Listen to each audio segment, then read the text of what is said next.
Ooh. Oh snap! I think we live. Let me make sure. Yeah, there we go. Um, Yeah, there we we go. good. All right. Yeah, we good. Look, let me see here. I don't Gang know. gang since party train. Oh, there we go. There we go. There we go. I see it on YouTube now. Oh, we coming in crystal clear too. You feel me? Crystal. Oh, Get my good say. side. Hold on. Oh, we still 720. Oh, I gotta switch the thing. Oh, well, fuck it. We gonna ride out. Yeah, we cool, man. Let me tweet We gonna this get out, the man. substance, man. Let me tweet Okay, still this got the out. pop up shop joint. Okay, we can roll with that one. Yeah, I put We that might as a make thumbnail. another one though. Pop up anonymous. Yeah. Well, we just, you know, I what wish y'all? YouTube would let you like play some tracks and play mute. Oh man, this would be perfect, nigga. We can just start dropping cadence for cadence. Like, nigga, listen to this. Listen when he went off on this. Oh, we can do that. I'll just have to Man, let me see. I know they're gonna copyright it, then we ain't gonna get no coins for Yeah. it. And The it's only serve a thing I purpose, gotta but figure out how to do that man, in StreamYard stream because yo. I know if I'm in Streamlab, I could do that. I Uh-huh. could play shit all day. I could play shit. And it won't flag on YouTube. No, it'll flag, See, but that's what I'm saying. I don't want it to flag. I'll be able to play it. Yeah. Let me get this. Cause I about to say, but I will go in my bag. You'd be in this motherfucker looking like, who the fuck is K Dot? And why is this nigga? Yes, sir. Yes, sir. Yes, sir. Yo, Man, shout out. Yeah, as y'all come in, man, hit the like button. This is finna be a show. this gonna be a show. This is this is just a pop-up It's show. gonna We be, talking about everything. We're not just yeah, talking. It's not going to be a show that's dedicated to gaming.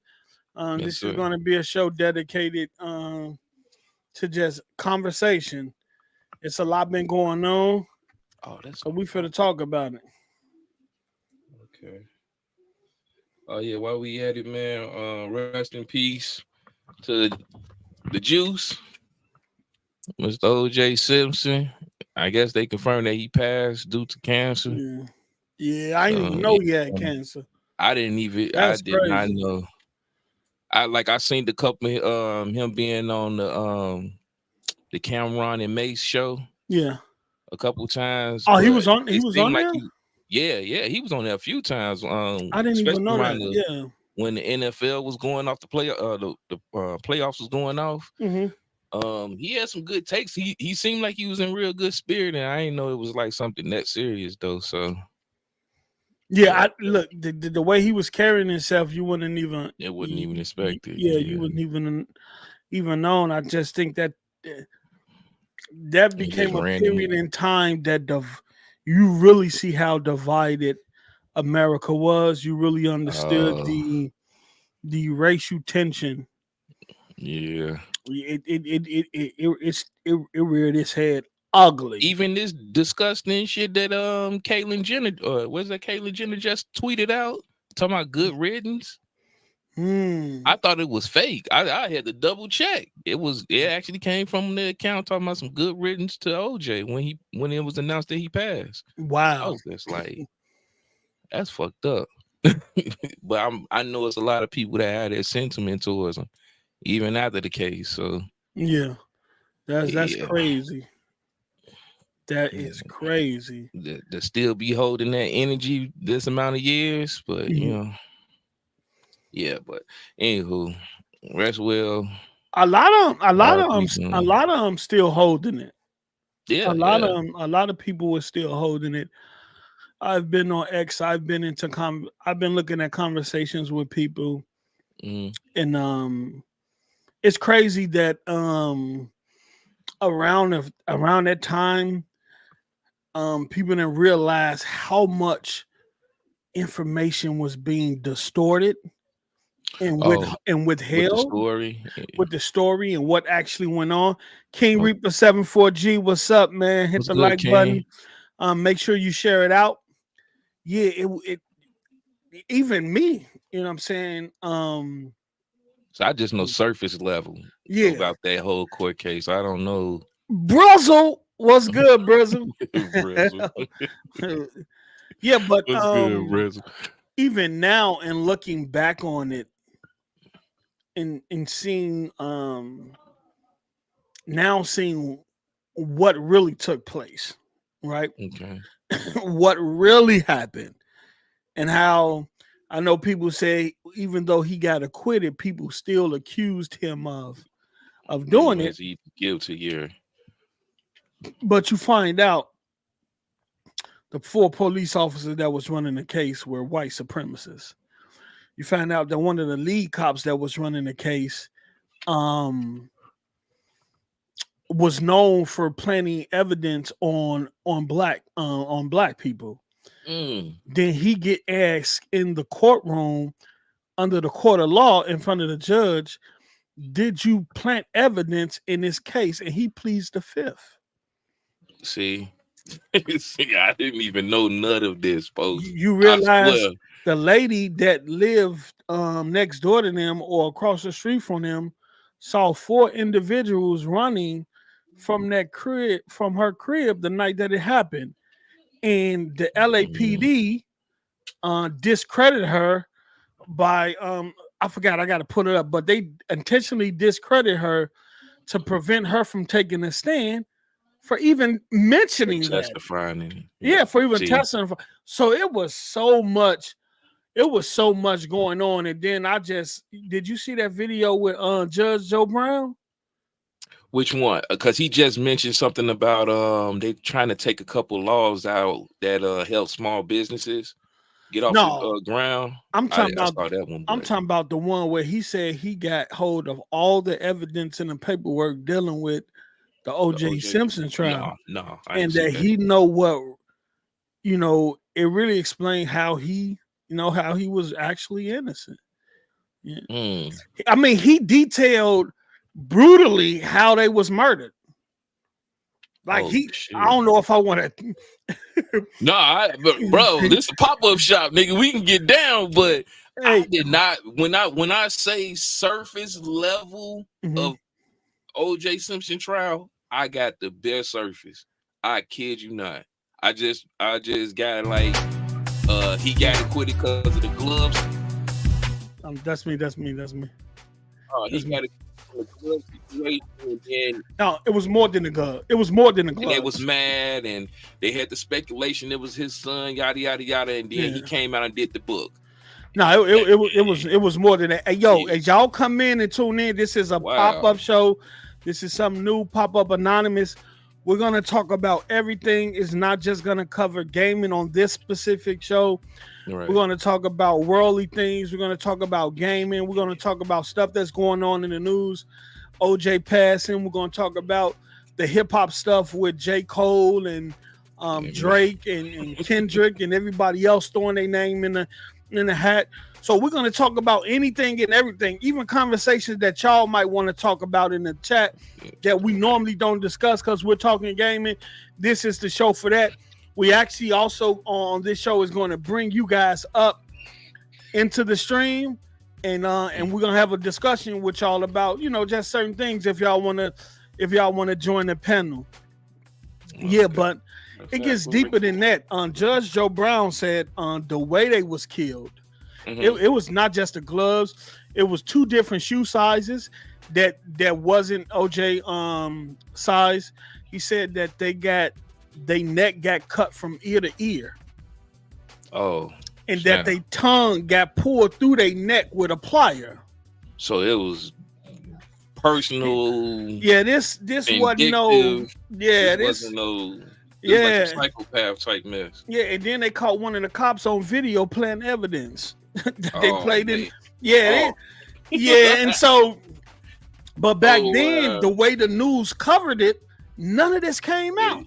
Yeah, cause I'm about to say, when I say surface, I mean surface. I just knew he had Caucasian people who upset that he got acquitted. That's Bouncy, what's up? Yeah, then you had one of the. And they doubled back on when he tried to take his memorabilia and stuff like that from the situation. They were trying to sell it. Yeah. And then they hit him across the head, and he had to go sit down for that. So I did not know this. I did not know this. It's crazy that I'm trying to tweet this all that he accomplished in the NFL, and that now that he passed, this is his legacy. It's not what he done, the first running back, 2,000 yards, all pro, right. All of that. It's none of that. It's the great accolades is he got away with. He got away with murder. Yep. And so that's like what is it really for at that point? You see what you're saying, Post? Like he did all of this in the name of sports. Everybody loves football at that point in time. And everybody loved him at that time. Loved him, brought it to the forefront on a magnifying level. People made billions, millions of dollars off his name, only for them to just say, "Oh, he was just a person that got away with killing a white woman." Yo, Dre, what up? 6200 block, what up, man? You get your Xbox back, man. Right. Yeah, we on your heels. Did you get your Xbox back, bruh? I got some energy for them cats too. I was talking to Park and them earlier about how they been talking about Hellblade. I had to get in their ass, man, because the disrespect is insane. What they talking about Hellblade? Man, bro, you know what they've been talking about with Hellblade. I ain't trying to make it gaming because I know we here for something else. I know we can talk. We're talking everything. But the downplaying of the game, bro, that part is like irking the hell out of me because.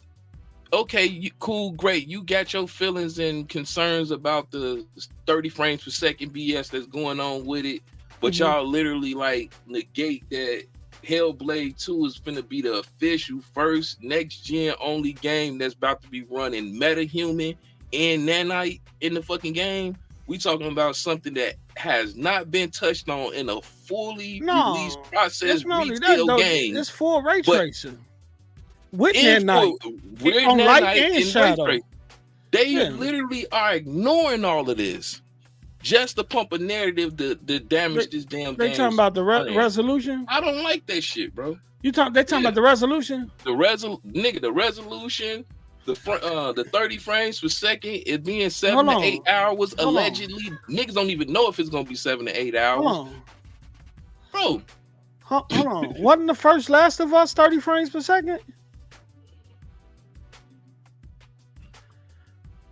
Wasn't the first what's the other joint they made?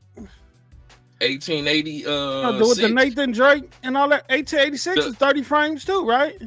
With letterbox. With letterbox. Letterbox is an argument now. Yeah, with letterbox. And they had no issues with it. Pose. Isn't Dragon Dogma 2 30 frames per second? Pose. Thank you. And it's now touted probably going to be game of the year right now.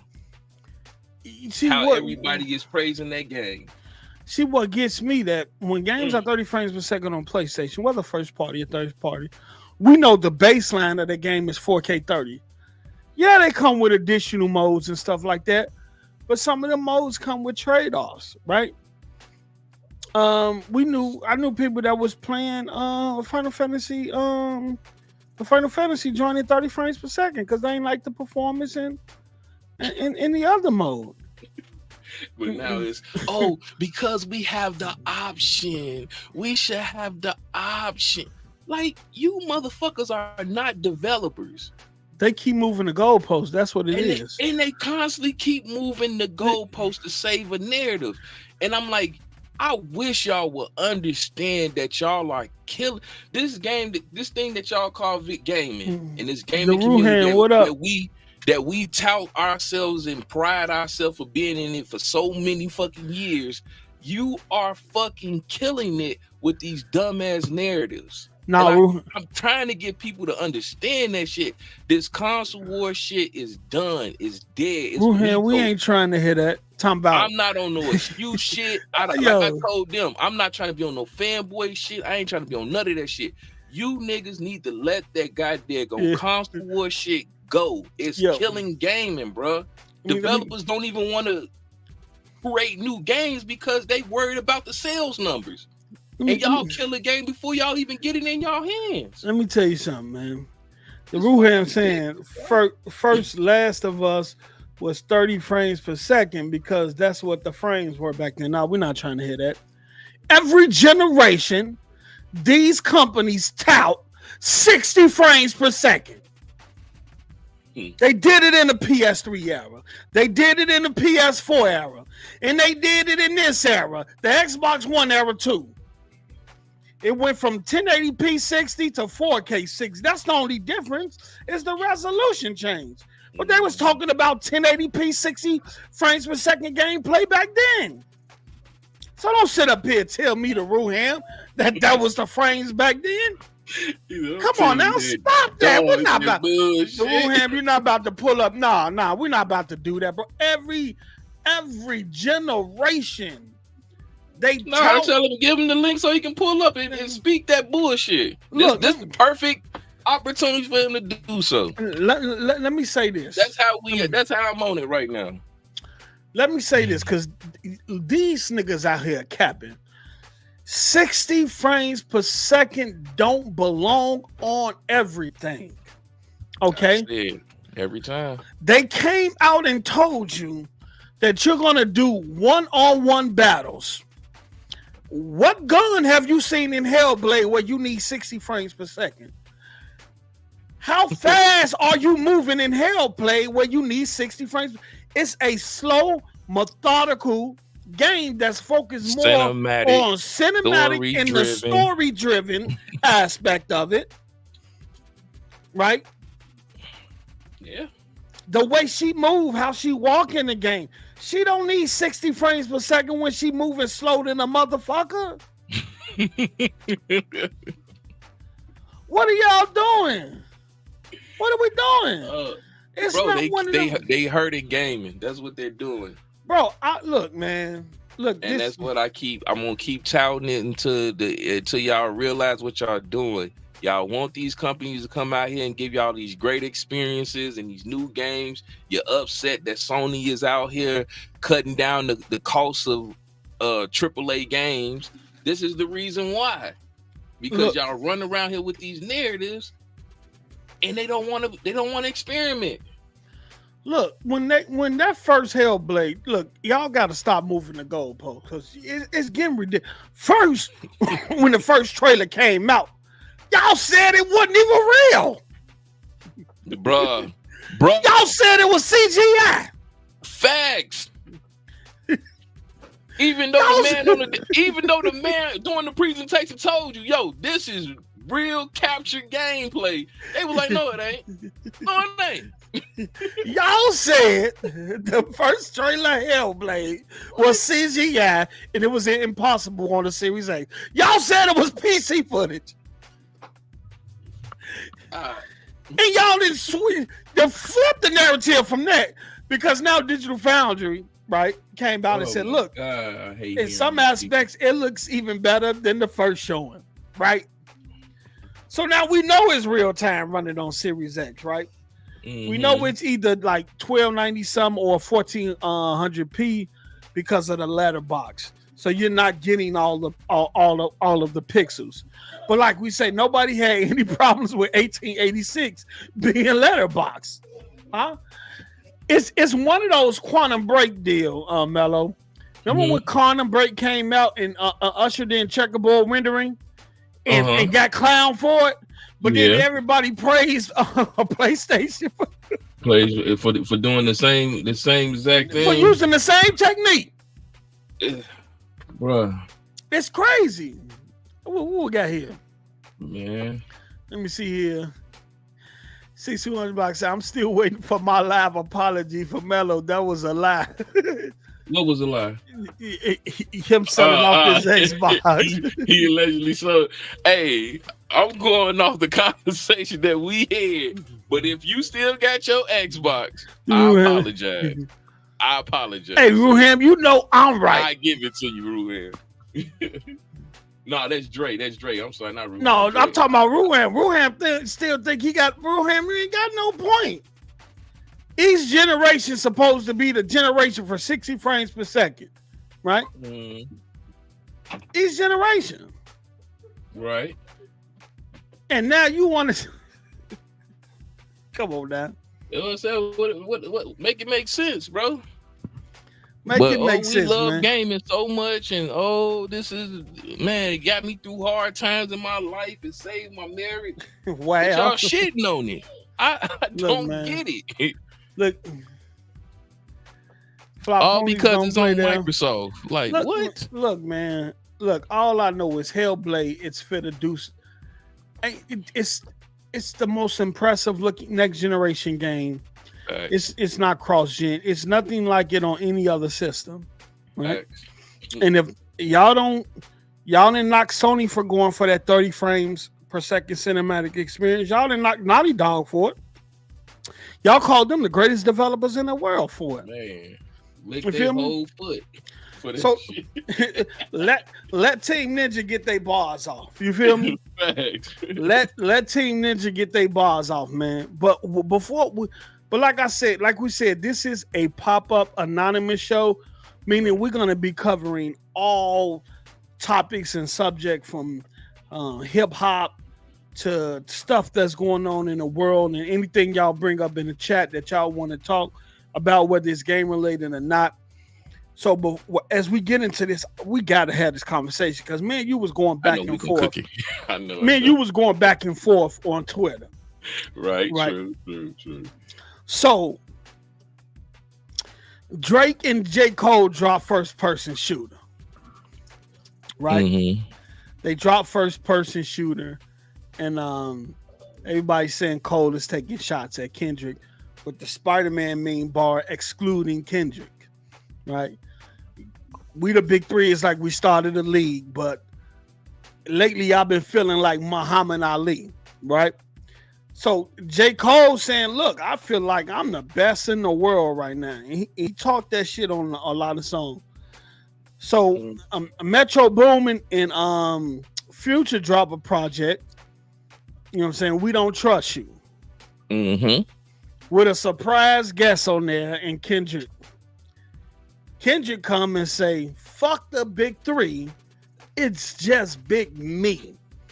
You feel me? Bum. Nigga bum. You feel me? Walking around with that stick, nigga. It ain't Andre 3K. He sent shots at Cole. Listen, he sent shots at Drake. Right? Internet goes in an uproar. The song tear up, even with Beyonce country album out. It's move wrecking, that to the side. It's wrecking every fucking thing, right? Move that to the side. So now this is what we want in hip hop, right? This is hip hop. This is hip hop. You got three dudes claiming they the best. That they at the top of the game and ain't nobody fucking with them. Factual. And for the first time, right, this battle is going to be about actually the essence of hip hop and not about the streets. It's actually about penmanship. Facts. It's actually about rapping and lyrical ability. Mm-hmm. I won't say for the first time, but in a long time, right? For the first time. Because back in the days, typically the rap battles turned out violent. So I say for the first time, it's just strictly on music. First time. Right. Yeah. And so we're all at a point like, yo, man, Cole ready for it. You know, Cole been talking nasty. Them little snippets from I might delete later. Then you feel me? He been talking that big shit, that king shit, that Godzilla shit. Mm-hmm. It's like this nigga gotta respond, right? Drake gotta. Is they gonna do it separately? Is they gonna do it together? This nigga J. Cole responds, but it's not a godly response. It's a light ass jab. It's a tap on the shoulder saying, nigga, if you want to take it there, we can go there. Then less than 24 hours later, the nigga reneged. The nigga got in front of thousands of people at his fest and apologized. Man, ain't no apologizing in hip hop. Cardinal sin in hip hop. Man, look, Jay-Z apologized now, but he did that shit years later. Yes. I ain't never seen a nigga apologize for 24 hours. In less than 24 hours. And then what pissed me off The Ruham, brother, you know, we both do music. Look, what pissed me off? You actually got his fan base on Twitter trying to turn hip-hop into a Black Lives Matter movement. Oh, yeah. Trying to turn it into mental therapy. Oh, you know, I'm so proud of him. You know, it's about the struggle and this and that. Our people go through his this. mental health is more important. This ain't got shit to do with Black Lives Matter. His mental health got more important than music. So this is about hip hop. Mm-hmm. And if you don't understand it, look, let me tell you something. Move around. When I got on songs with the guys, nigga, we was at each other's neck. We was trying to outbuy each other. Fact. We was trying to have the hardest verse. Cause steel sharpens steels. Steel. You know what I'm saying?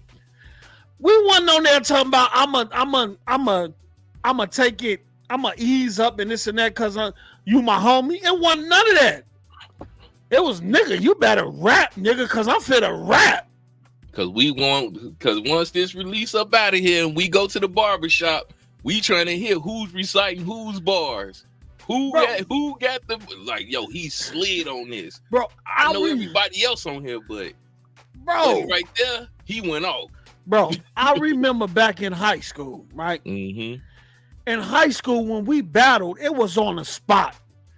It's not like it was. We didn't have 3 months or 2 months to write a this verses down and then set up a time, a day to go rap them. Niggas approach you on the spot. Facts. You at family reunions or you at kickoffs, your family like, yo, my cousin rap. Go ahead, put you on the spot. Come on. You feel me? On the yard. Now I had these young dudes, right? Because in back in the day in DuSable, I was the hottest nigga in the school with the bars. So when niggas came into school and they rapped, everybody sung them to me. Had these young dudes, these freshmen. My homies, Young Ace and Red. Fire dudes for the age. I mean, fire for the age, right? We go in the studio together. We doing all that shit together. Guess what? We battled. They the homies. Yep. They the little guys looking up to me, mentoring them. You know, hey, this rap shit, read every day. Read something every day. I don't care what it is. Read vocabulary. You know what I'm saying? That's how you, and then write something every day. That's how you gonna strengthen your pen, right? But I battled them niggas in the school, and then I battled them in the studio. Niggas ain't back down. I knew them was the homies, but it's like basketball in the hood. When we walk into the park, we all good.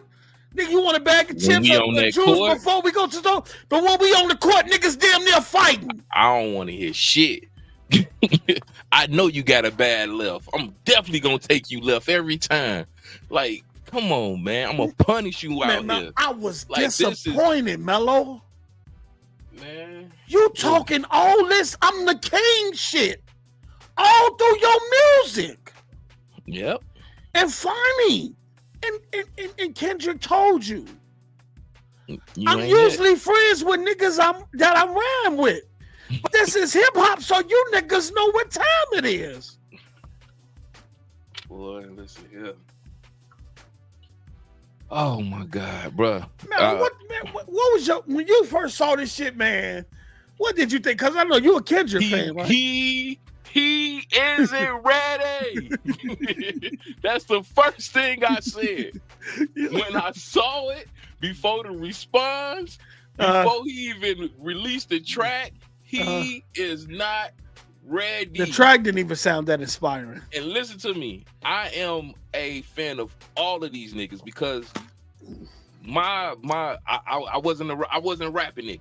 I wasn't a rapping nigga. I couldn't rap, but I know talent when I hear talent. Like I hear a person sound on the track, I'm like, yeah, he matched perfectly on that music. Yeah. Like I look at music more of a savior than just a hobby in a sense because it got me through some serious shit. Like if you really going into history about how music started and its real existence. We ain't talking about New York on the dandelion. We talking about niggas improvised, stomach to the back.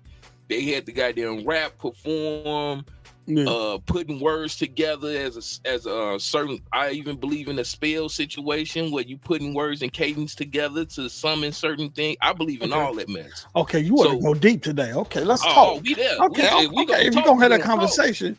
We gonna talk. We gonna talk. That's why I appreciate what, like, no BS. That's why I give you and Noah y'all flowers every time y'all put y'all rhymes up, because I'm like, fam, it take a lot to sit there and create this and have it sound as good as it sound. Yeah. And so when I say that, I'm saying it out of 100%. Like, yo, you got a motherfucking talent. It's definitely a skill. It's definitely a skill. I understand what you're doing. I appreciate it. So when this came about, the first thing I told you, Post, is he got to get out the way. This ain't for him. Yeah. This is not for him. And the delivery and how it was delivered, it felt like that. It sounded like that. But like he was doing something he really didn't want to do. Even before that, this was not for that like that Kendrick Lamar track. This was not meant for J. Cole. It was meant for Drake. It was meant for Drake, but he sniped that Cole on there. He sniped on. He gave him a little pow because of what he did. Because he did talk about Big Stepper. Yeah. He dissed him a little bit on that shooter mode, on first person shooter mode because of Big Stepper, which, if you understand, that's why I said in my post, I said, y'all gotta understand, Kendrick Lamar, you're dealing with a heel Kendrick Lamar. That goddamn Big Stepper and Mr. Morale, that was a fucking dope ass song. Nigga, the stuff that we be talking about, like the flat earths and the government shit, and you know how homes are destroyed in the projects, and he got all of that shit in that goddamn in there. Him dealing with his relationship with his family member who was straight at one time, and then he went to the LGBT community and how it confused him. Yeah, that album was a healing album when I hear it front to back. Oh, okay. Yeah. Hey, a lot of people don't get mad. I ain't listened to that project yet. I ain't listened to that project yet. Listen to that project from front to back. He talking about everything. Talking about the eye in the sky. He talking about how the government treating us with pumping stuff into the foods. He gets into his bag. Okay. And but like I call it, it's the healing album.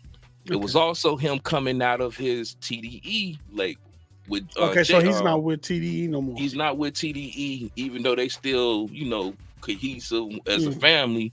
But this was him venturing out. Is he still under Dre? No, I don't think so. I know he just started a PG Lang, which is his it's like PG language, a program language.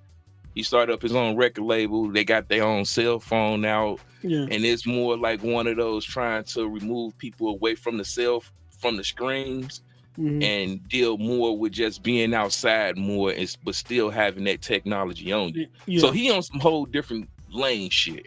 Yeah, and I said the worst part about this is he don't have that red tape on him. Okay, J-Rock and them and TDE, the label. If you know their background when it comes to music, they always like held him back in a sense, or held their artists back, period. Yeah. A lot of people over there been complaining. Like SZA, Schoolboy Q done said some few words, like they got music in the tuck and ready to release it, but J-Rock like, no, we gotta follow this little guideline, this little path that we got when it comes to releasing music. It ain't the time. Like, this a different era. I mean, back in the day it was like that, but now, I mean, the instant gratification of the base warrants you releasing damn shit damn near every day. Almost every day. You know what I'm saying? Or every week. But I appreciate that about J-Rock. J-Rock is about he appreciate the art. And he's like, yo, when it's timing is right and the timing is on point, we good to go. Tomorrow ain't promised. You might not never have the time. You don't even know if you're gonna fucking be here. That's that double-edged sword, because SZA like, yo, I can drop a a sneak mixtape on SoundCloud, and the people running to it, they flooding to these little mixes, and it's like little BS samples that I'm doing. It ain't even a full. But shit, I can't blame because that was my problem, and that was my problem holding on to music and not releasing shit. My guy, like, man, why you just sitting on shit? You just sitting on it. I'm like, we got to do this, that. Like, let that shit go, bro, and we'll figure it out later as we go. And that's what the homies say. Just drop that shit. Create. It ain't like you gonna stop creating. It don't have to be the perfect mix. You see what these other niggas putting out? They shit sound like trash. They still putting that shit out there. That's one thing I agree with you, Paul. I do that with my clothing line. I do that just in life. I'm not rushing shit. If I don't feel like it's up to par, it ain't happening. So hone your skills. If you feel like that sound ain't hitting right, don't release it until you feel like it's on point. I got. But now if you doing like little EP, little samples, I'm gonna throw this out, little 2-3 pack, and I'm gonna put it on whatever SoundCloud, see what happened. Cool. I got a lot of the shit that Z played. That shit like 7-8 years old. Man, I say drizzle it out. That shit. No Diddy. The shit out there he be playing in the intro. Outside of how it's mixed, it sounds good as fuck. The only thing that was new was the one I did on. I put on my headphones, G. When I be putting on, I put on the headphones, and when I'm hearing it, I'm like, fam, this ain't like you did this in no back of a van. Yeah, this shit is mixed good, bro. It's a few news joints like the one I did with Noah. Them new the verses I dropped on them. The one King Blood sent me some beats. I still got some beats I gotta to do on his shit that he just. But the one I did on King Blood shit with the what's the name sample, where I'm talking about all the shit that was going on during the pandemic and Noah damn near dying and all that shit. That's new, but like the shit, a lot of the shit that I gave him, that shit like 7, 8, 9, 10 years old, but it's new to people who ain't never heard it before. That's just shit. That's it. Like, you know what I'm saying? But I got new shit. You know what I'm saying? Because I had stopped writing. I had stopped writing, man, for a long time, bro. And I realized sometimes when you stop writing, when they tell you if you don't use it, you lose it. You lose it. Yeah. Yeah, buddy. Gotta move it to somebody else. Because when I stopped writing, I was writing so much, especially when I linked up with my engineer Ty, God bless his soul, rest in peace. When he passed, and both of the studios was left to me, I used to be in there by myself. So that song, Young Father, that I dropped on I think Twitter. I think I dropped a little video on on Twitter when I'm talking about the shit that's going on in Chicago, our young fathers and shit. Right. I wrote that whole song in my head, no paper. I'm just in the studio fucking around, like, let me see if I could do this shit. And so from after that, I got into a process where I was able to not only. A lot of niggas are right. They'll go in the booth and be like, do it 4 bars, and then they'll be like, pause, and then do another 4 bars. I got to a point where I was able to write and retain. You know what I'm saying? So I do 4 8 bars in my head. I'll be able to retain those 4 8 bars, and then add another 8, and then go in the booth and then just bloop, you know what I'm saying? And you got the whole verse going. And whole verse going. And I started doing this so much that it became second nature. Case in point, I was in the studio with my guy, Maniac Angel, and I was doing a feature on one of his projects. And I was in the studio, and usually when I'm in the studio, I could be having a conversation with you like we having right now, but I'm able to still be up here writing and reciting up here, but still maintaining the conversation with you. So I'm in the studio doing that shit, and everybody he looking at me like, man, when you go walk the bed? You know I'm almost through. So I dozed off. Went to sleep. He woke me up like, Grand, it's your turn to go in the booth. I woke up, walked in the booth, and dropped the 16. I was like, where the fuck all that come from? He like, nigga. Where the fuck did all that come from? He like, nigga. what? And he bring this story up all the time, right? Another case in point, I'm in the studio with Crucial Conflict, right? And Cold Heart come in the studio, you know, they industry niggas, so they used to ain't no sitting there. They know about studio time. Yeah, ain't no sitting there waiting 20 or 30 minutes for a motherfucker to get done with a verse. So Cold Heart, man, like, man, yo, somebody go in the booth and kick this shit off. We ain't got, you know what I'm saying? Niggas ain't got all day. I go in there, boop. Instantly. I go in the booth. My guy, what's the name, was like, my guy, what's the name, was like, and he brought it up like some weeks later, bro. He was like, nigga, yo, when Cold Heart was there and you just went in the booth and just did that shit, I'm like, nigga, Cold Heart came right behind me. Cold Heart, it's on this. It's on this song. Hold on. On that time. Hold on. Let me see here. Do I got the song here? It's on this joint. Hold on. Oh shit.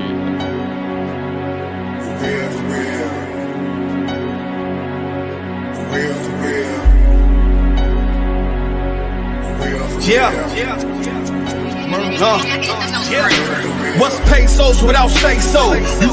It's that I went in. Nigga, hold on. And Cold Heart come. Cold Heart come right behind me. I go win. Boop. You know what I'm saying? I got a lot of songs with Cold Heart. I got a song. I'm about to pay. Hey man, how much you gonna charge me? Look, I'm just saying. For one of those, about 5, 6 of those. But I'm just saying I'm though. dead ass serious. And when you in that studio, I've been in with him, Cold Heart, pretty much the whole flick outside of Wild Style. Been in there with Never, all of them. And when you in that type of that atmosphere, they want you to, but they also want you, but they want you to, you know what I'm saying? And one of the biggest things I got from Cold Heart is when he gave me my flowers. He like, nigga, you be coming up with some shit. You know what I'm saying? And he just gave me my flowers, man. And we got a song to get. I forgot the name of the song. I'm gonna see if I could play it for y'all one day. We got a couple of songs. How old is that song you just about to play? How old was that one? I'm just curious. That's about 7, 8, maybe 9 years old. Yeah, that shit I did that shit. I'm talking about like 08, 2011, 12, 13, 14, up in there, like. So what? So it ain't never put it out. Moment. This ain't no counseling moment. Yeah. This ain't nothing. But what is it really? Because you got this for 7, 8 years, and granted, I know you probably say it might be like dated. It's not time wise or something like that. It ain't that, because music is timeless. You can drop this at any given time and it's going to relate to a lot of fucking people, especially people that love lyrics. That's what I get off of it. And again, this is me just giving your flowers. The way you come off on a track is like you know what the fuck you're doing. You clearly know what you're doing. This ain't no amateur, I just wanted to put something up. This ain't the goddamn little babies of the world, beginners of the shit. Like, you know what the fuck you're doing, and your cadence on the track is perfect. You know what it was? I started rapping really young. I'm talking about like 3rd, 4th, 5th grade. And when I was young, I used to rap like really, really, really, really fast. And my brother had to tap me on my shoulder and say, basically and say, he said, K, don't get me wrong, you're nice. But what's good is that if can't nobody understand what the fuck you saying. You know what I'm saying? And that was my brother being honest with me. And another thing was that my stepbrother rapped, right? Okay. And my brother used to always put him above me. That's where that competitive edge. That's where that competitive edge came from. That's why when I look at Cole, when he made that move to just when my brother used to instigate, right? And so me and my stepbrother used to battle. Going back to the original topic. This is family. Me Right. and my stepbrother used to battle, and it made me want to get better and better because my brother, who I looked up to, used to always put him above me, right? Mm-hmm. And so every time stepbro come, we will battle, and every time they would say he Sibling won, rivalry. yeah, and every time they say he won. But in the end, I won because it made me, and I ain't mad at him, because if I don't lose those battles, then I don't have that will to want to outdo him, to want to be great, to want to be better, to finally get over that hill. Then my cousin got As Is. He used, man, this dude was so fucking, and I still think he fired. He used to come around every time he saw me, he used to say spit something. He used to say rap something. On the spot. Ain't no pulling out no spirals, ain't no doing none of that. He used to say spit something. Right? And I'll rap and he'll be like, you not there yet. Go back. Every single time. I see what he doing. Every single time, you're not there yet. Then one day I saw him. It had been a while since I saw him. He say, spit something. And I spit something. He like, man, you got young niggas out here driving Lamborghinis off rooftops, nigga. And I never understood that. And then I got it later. It'll always be that part. He was saying that you need to become, in terms of your writing, you need to start thinking of crazy and witty ways to say what you're trying. You're too straightforward. Yeah. And that's what he mean by you got little niggas out here driving Lamborghinis off rooftop. They doing crazy shit in their writing.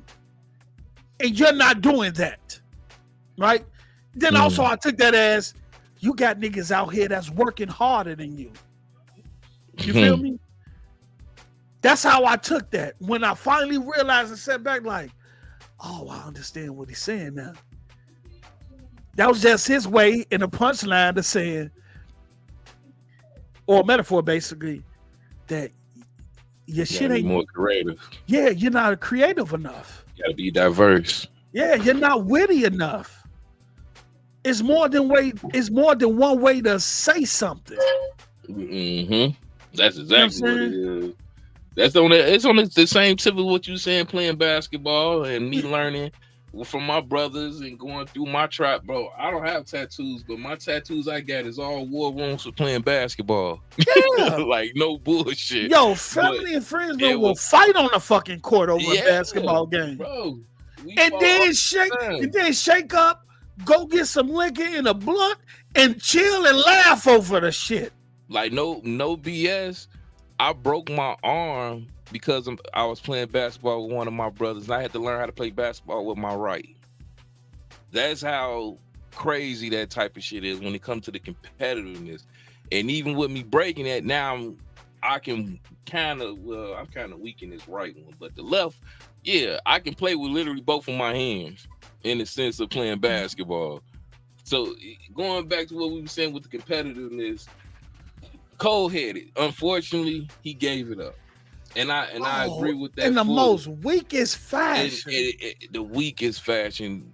That's one thing you don't do in hip-hop, battle rapping, just rap in general is you back down on the words that you say. Yeah, you don't stand on your shit. You don't stand on your words. I guarantee you Kendrick stand on his. Oh. See, and that's why I wanted to date back to what I was saying about Kendrick, because Kendrick is originally technically quote unquote from Chicago. His pops and them can't move from Chicago and move to LA. And he was raised in LA. You're dealing with a different breed of individual here. Okay. He's when I say battle tested, I mean battle tested. He's the one that, even though I made it, I'm still writing bars on all you niggas. Bro, I don't care what new song come out, he got whatever song, whatever trending shit that's going on in music right now, he got something out there. The industry was waiting for this, Mello. Jada, all the old heads, everybody was waiting for this moment. And this how the fuck it happens. Because Kendrick Lamar is the savior of fucking hip hop. And I say that with a bold statement. Kendrick Lamar is the savior of hip hop. I'm not playing. I said this and I mean it because hold on. Drake came into the game. And Drake came in the game with a nasty pen. Drake is a study of music. He is a student of hip hop. When he came, nigga, his pen still nasty. Ain't no was it? I don't understand why people don't call Drake a lyricist. Talking about he's a songwriter. I'ma tell you why. Nigga be listening I'ma tell you why. He crashed out. Drake was. I've been listening to Drake since motherfucker. Like no bullshit. 40 handed me a fucking Drake ATL. This is when he was All Thing Fresh mixtape of Drake on college dorms. This is when they was doing handouts on college dorms, the old days. And I listened to Drake. The man been battle testing and rapping against Toronto rappers for years before he came out, before he got signed. He's battle tested like a motherfucker. The problem with Drake is the ghostwriting situation. The moment that happened, the writing was on the wall. Was that a ghostwriting? Was that a ghostwriting situation? That battle. It was. Meek Mill lost that battle against Drake, but when he exposed that Quentin Miller was participating in helping Drake, well, I would say this. The streets got to talking. I will say this, right? I don't think people understand studio culture when it comes to creating music, writing music, and producing it. Most of the time when you're creating music, you in the studio in the lab with your guys and probably other artists too. And most of the time, before the song even is even fabricated, you in there kicking it, chilling, probably sipping, smoking, going through a million conversations. And within this vibing and within these conversations, ideas and concepts form, right? They just don't directly come from you also. And then even in the writing aspect, there's been time where I'm writing verses where I'll write a verse and I'll have my guy Smalls like, yo, check this out. You know what I'm saying? What you think? And he'll be like, hey, yo, it's cool, but I think maybe you should say this part like this, or come do a little this bit part stronger like that. On this part. Right. Or he'll be like, nah, I think you need to rewrite that. You could have said this like this and then this like that. You know what I'm saying? And you take that input as an artist, right? Yep. You take that input as an artist, you know what I'm saying? Because a lot of times the people you rhyme with are fans, are fan of your music as well. So you take them little inputs and nuances that you get from being in that culture, that studio culture, and that helps formulate a song. It's not necessary that nigga said in there, right? It probably, maybe Drake had a issue with the delivery, and Quentin say, look, go in there and rap this shit like this. Then created a reference for him. Or maybe he wrote some of the shit. Maybe he wrote like the hook. He probably wrote the band, bro. Writing hooks are probably the most difficult things to come up with, because the hook is what catches the audience. It's the soul of the song. It's so something. Yeah. That's what. Oh, go ahead. No, go ahead. My bad. Oh no, I'm just saying, like the rapping part is like, to me, in my opinion, that's easy. Like putting the bars together, the rhyme schemes, the cadence. I'm not gonna say it's easy, but that shit just flow.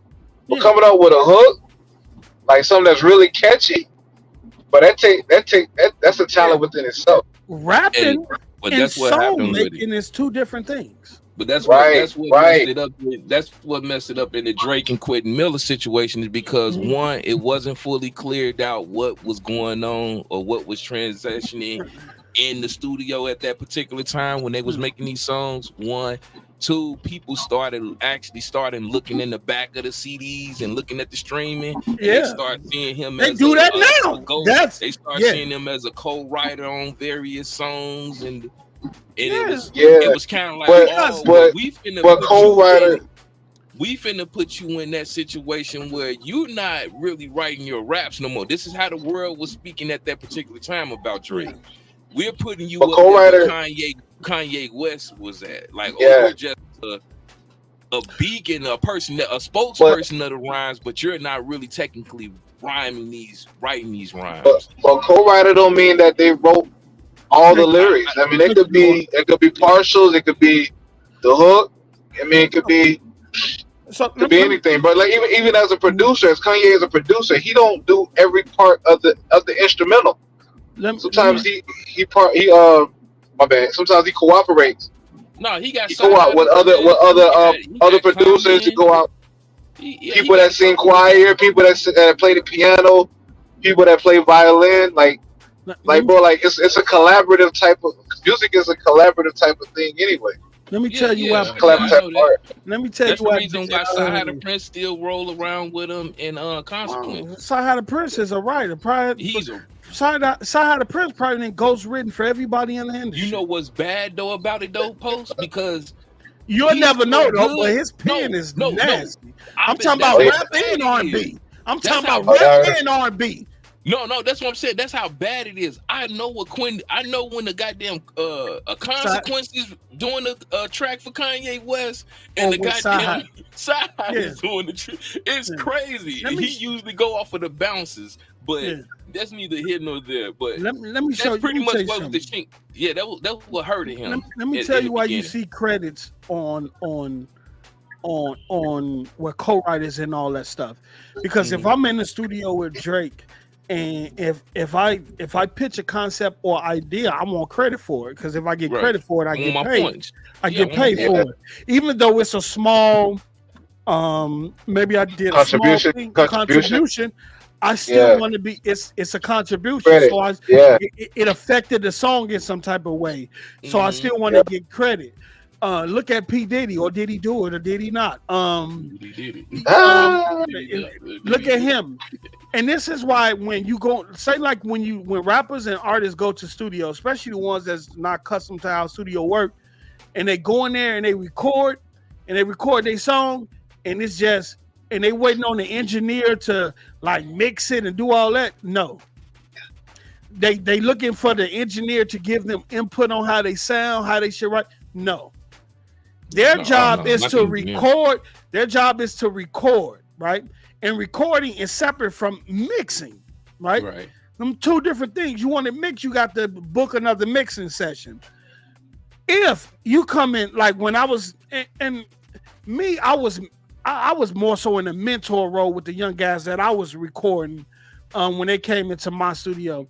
I had no problem doing this because they was young guys on the street, and when they was in my studio creating music, there was less time for them doing bullshit on the streets and shit. You know what I'm saying? Right. So, and it was a teachable moment. Yeah. So I would kind of. Let me blow my damn nose.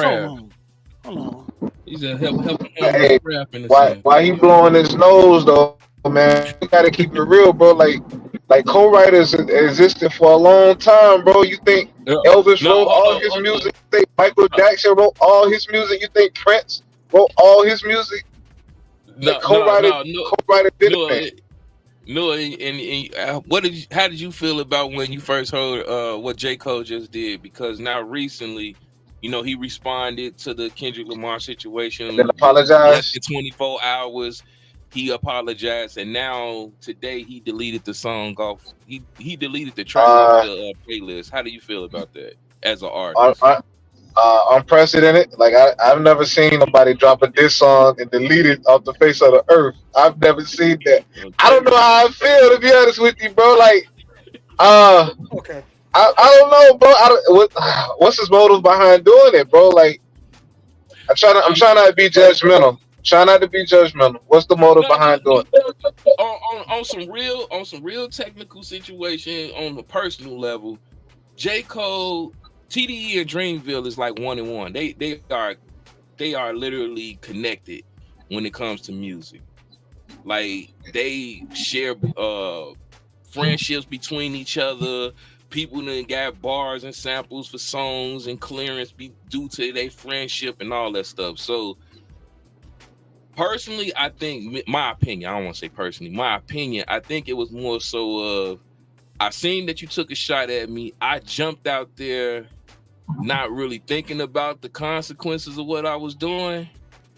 And now I'm kind of like backtracking off of it because But my thing is, bro, like it always felt like friend. It always felt like friendly banter though. Like they wasn't like disrespecting each other. Like I don't even look at it as a real diss, bro. Because I'm saying excuse in my opinion. I don't look at Kate. I don't look at Kendrick Lamar, his verse. I don't look at it as a diss, and I don't look at J. Cole response as a diss. Was it shots?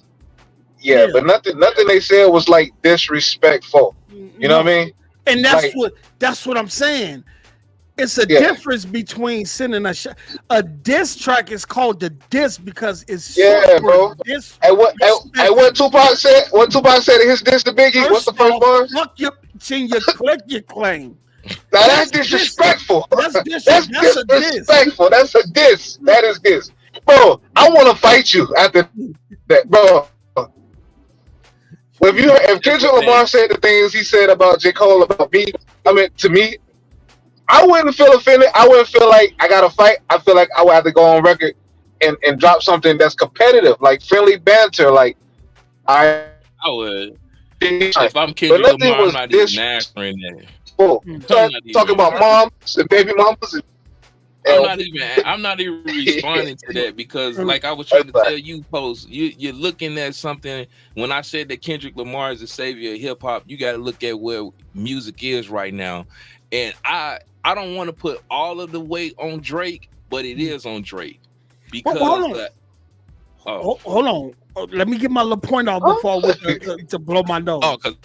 Because you brought up that ghostwriting shit, and I see people on Twitter, bringing that shit up all the time. Well, he got his teams of ghostwriters, and what I was saying is that even from a studio perspective, when you're in a studio with an engineer, if you ask that engineer to get input on that track to kind of guide you, at that point he's the producer of that track, and now he gets points for not only for being the engineer on that track, he is now the producer. Certain things P. Diddy used to do.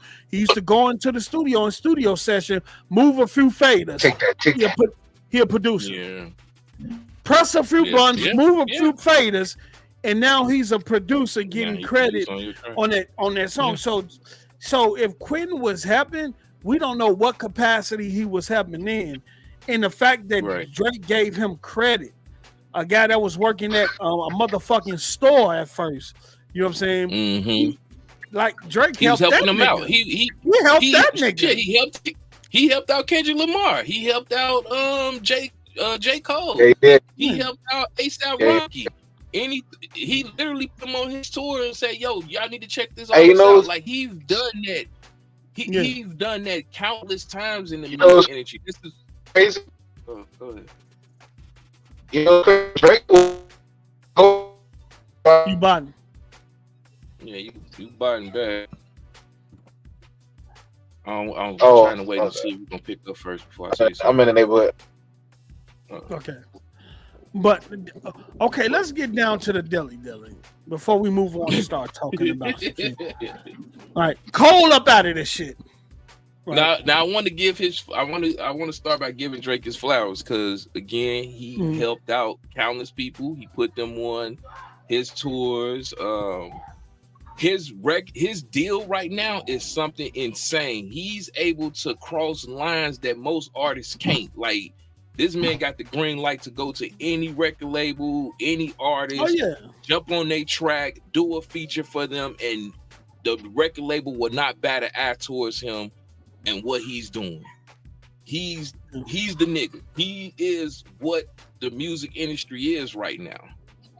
And that's the reason why I said, like, he's the reason why it's like it is now also, because let's be honest, I'm gonna keep it a buck. Drake have not been rapping up to his full potential for a while. A lot of people say that he went pop.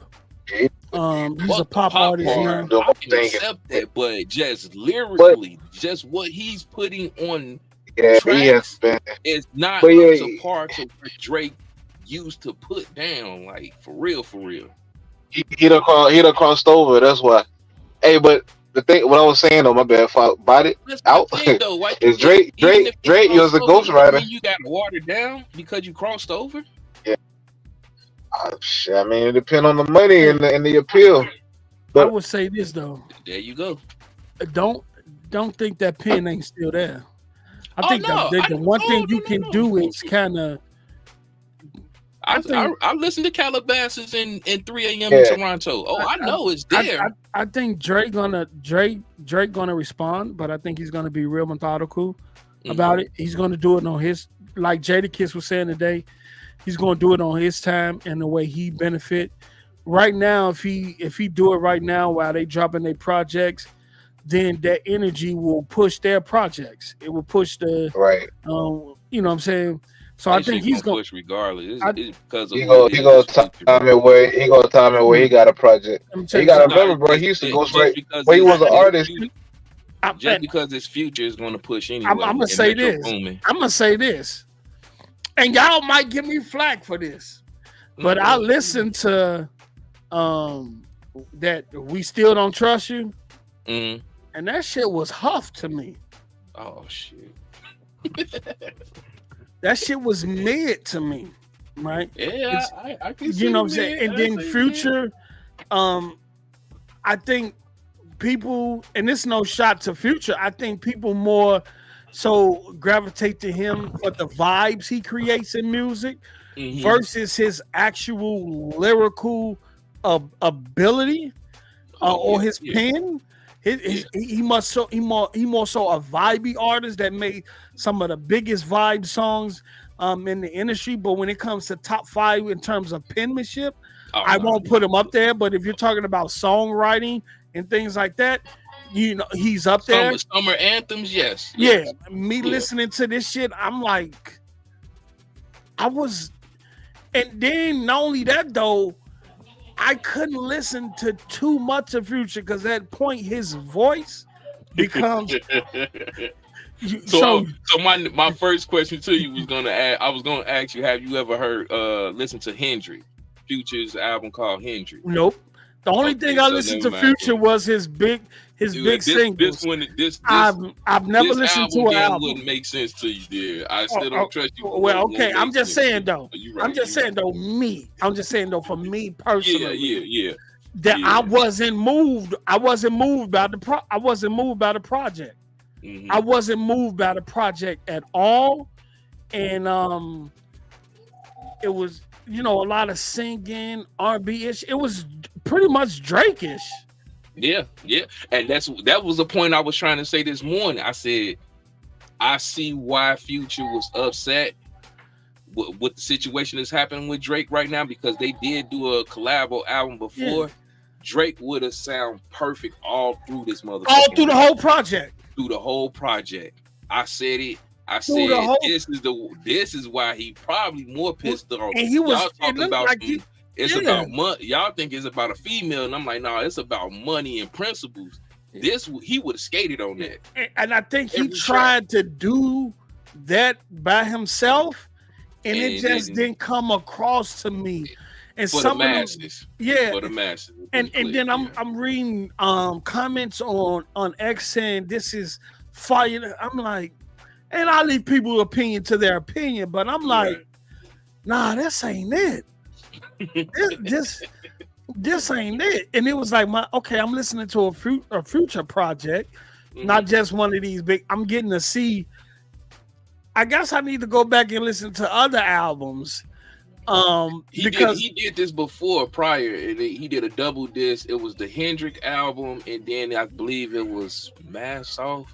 He did 2 albums in the same year. Yeah, it was the singing, and then he had the rapping. So this is what that is. It's kind of like him and The Weeknd collabed on the album, and they did their thing. And then The Weeknd on there singing this, and then you still on there talking about Molly's and Percocets, and then you come to find out that you never took the shit. Well, I don't know if you took them now, but there was a point where. Currently, right now, I doubt that you taking them type man. Right, that that he said that he don't take that shit. But it was Future. I'm sorry, not Future, not Face Off. It was Future. Yeah, and then the Hendrix album. Yeah, so it's just I'm listening to this album because they promoted it like, and what get me is you're dissing a nigga and you're using him for clout. Oh, absolutely. You're dissing him, but he's actually selling your project. Absolutely. Why wouldn't I? Why wouldn't I use the biggest artist in the game right now? Why wouldn't I use that? The hottest track across both projects is the one with Kendrick on it. Tell me I'm lying. The one that got the most attention, yeah, but it's different songs on it that's still slapping, G. On which one? Hold on, wait. We Don't Trust You. Now we still don't trust you. We don't trust you. Okay. That type shit. That was on point with him and Playboy Cardi. I fuck with that song. And what was the other one? The one with Playboy Cardi. GTA. I like GTA and Everyday Hustler with Future. I mean with Rick Ross. I fuck with that and Cinderella. Okay. On We Don't Trust You. Now we still don't trust you. The restate. Yeah, I'm talking about the first one, the one with the second one is Hoff. Now the second one, Hoff. I'm sorry, BMX versus Hoffy. That shit Hoffy. I'm sorry, I haven't listened to all the tracks yet, but I like Jealous. I do like Jealous. Go ahead and find them. Go ahead and find them. Look, and that's it. You looking? Oh yeah, I'm looking to make sure I got the titles right. Yeah. Shout out to Big my bro, Big Stout with the $2. Like he say facts on Future March Madness, full vibe, half P. March Madness, I play that every March, nigga. My birthday be lit. You looking for energy songs with energy and vibes to them? Man, Future top step, but like that comma after comma. Oh my god, bro. When I'm listening to him every time. When I listen to him try to rap on this, We Still Don't Trust You. It's just something you. And look, you gotta have a distinguished taste for Future, and so what I mean by that is your toxic bag single. Fuck these bitches. I'm just gonna finesse them and get my bread off these. But that's you no be in your soft guy era. Yeah, but that's no disrespect to him. That's just me as listening to a full catalog with him, with pretty much him, because a lot of them songs is just him on it, and I think they really use when that Kendrick Lamar joint came out, it kind of catapulted them into the light in that we don't trust you.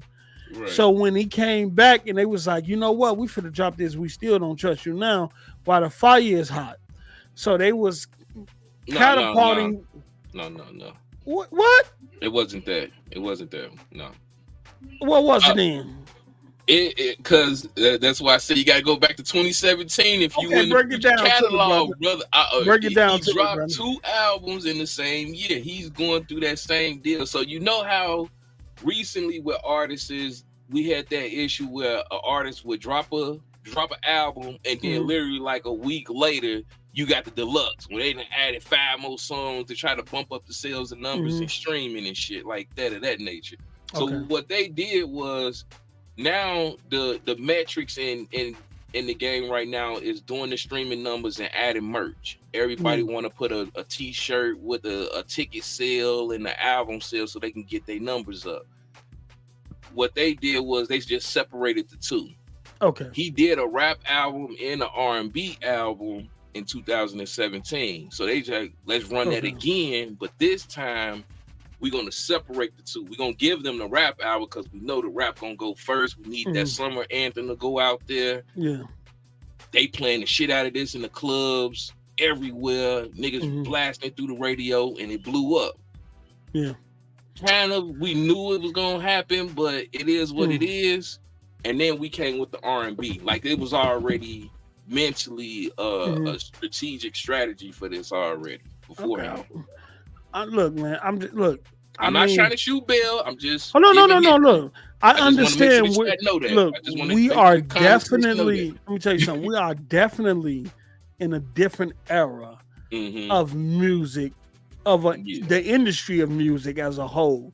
Because if you go back to the 90s, right, when you sold 500,000 copies of a CD, you went gold, right? That was considered gold. 1 million CD sold were considered platinum. Right. But now we're in a digital age where people are celebrating artists selling 200,000 sales in a week. You know what I'm saying? A week or over a span of time. When sales like that back in the day, if you sold that and somebody was battling you, use that as a bar. Nigga, you only sold 200,000. Your album flopped. You feel me? That was a flop back in the days, but now doing that now, it's considered successful. They deeming it like, okay, we didn't remove the physical copies of music. We didn't took away the guerrilla tactics where you go and put the posters up in the streets and people doing hand in hands of your album out in the streets. We removed all that. It's just streaming now. So that's another problem with the music right now. You can fluff numbers. You can stat numbers to make it seem like you doing numbers when you really isn't. Shout out to my bro 108 Dragon with the $2. He say something, my brother. What's good? 108 Dragon. Look, even that though, even last week I checked y'all out. Even with the streaming and stuff like that, it's crazy because even back then. And I think one thing haven't changed. Back then, artists brought their own CDs just to fluff the numbers. Now, there you go. Artists, buying their own streams and digital sales. Doing the same thing. They're buying and sending them overseas. You know what I'm saying? Or to inflate the cost to give the album legs. To legs or this image that it is successful. Just to push the masses. Okay, everybody's buying this shit. Then let me go buy it. I don't want to be the person that don't have it. I don't want to be the hardball man now and don't have the album. Yeah, but then a lot of things. Another thing is going on that, and you can tell, is that the development when they snatch the development process from the labels, when they close that department down of actually grooming the artists, building them, studio etiquette, song etiquette, stage presence, how to perform, how to, control a crowd and stuff like that. You see the difference back in the day from artists that was polished, right? Versus now, you don't even have to have none of that. If you just have a nice beat and a hot hook, they rolling with you. They tell you, they just give you a little bit of budget to have a cameraman to just record yourself and upload it on social media. Right. So like when I look at Ice Spice, right? And I'm not knocking her. And a lot of these female, I ain't gonna knock her for being able to take care of family, I will knock her on but when it comes to the art, art form itself, that's all artistry itself, that's why I have an issue, because she can be, I think she can be really talented, but I think she needs development. In the 90s, a lot of these female rappers that's out now wouldn't have gotten nowhere.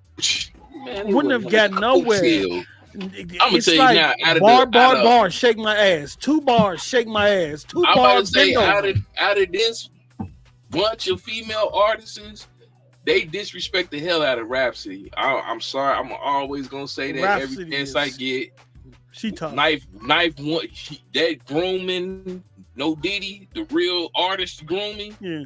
Knife Wonder did his thing with her, and unfortunately, due to her style and she wasn't shaking ass, she didn't get the recognition that she deserved. She wasn't, I say because that every time she was going neck to neck with Black Thought. Yeah, bar for bar, right? She's nasty. Like, I'm talking about, you would listen to a song and you'd be like, you don't know if Black Thought had the dopest verse or her. That's the level of fucking rapping she was doing. Yeah. But if I had to pull out of this BS bunch of artists, Nicki still fire. I'm sorry to tell you, Nicki's still on point. Meg Thee Stallion, even though morally I don't rock with her, and Lotto. The rest of them I could throw away. I fuck with Lotto. Lotto nice. Lotto can write. Lotto got a history of rap though. Her father's been in the industry. And you could tell. Thank you. Her pen. Like you could tell she penned her own shit. You know what I'm saying? You even with Nicki and Meg, there's been a history of them having ghostwriters and stuff. But with Lotto, I can tell she come from a culture of being grown with that pen. When I hit her, and she tough. She nice, and she's nice. Beside the look, because she look how she look, but when she lyrically in that bag, that 777 out, that Lotto was on point. I ain't listen to her project. Hey, I indulge in everything, bro. Look. You might make me. I might have to go listen to it. Like, you know what I'm saying? Lauryn Hill, one of the dopest. That miseducation of Lauryn Hill is nigga. It's timeless, like, nigga. Classic. It's timeless, nigga. Everybody. I used to sit there and learn her verses bar for bar. Like, don't get me wrong, I will listen to a female rapper. Though I just think that right now it's an agenda. You know what I'm saying? With female hip hop and their image and Sexy Red. Oh, that's all agenda based. Yeah, and that's the reason why I say Drake is he's a good thing for music and he's a bad thing for music. Okay, break that down. The situation with Sexy Red is case in point. He's pushing her. The industry is definitely pushing her. The music industry, and they're using Drake to do it to the utmost.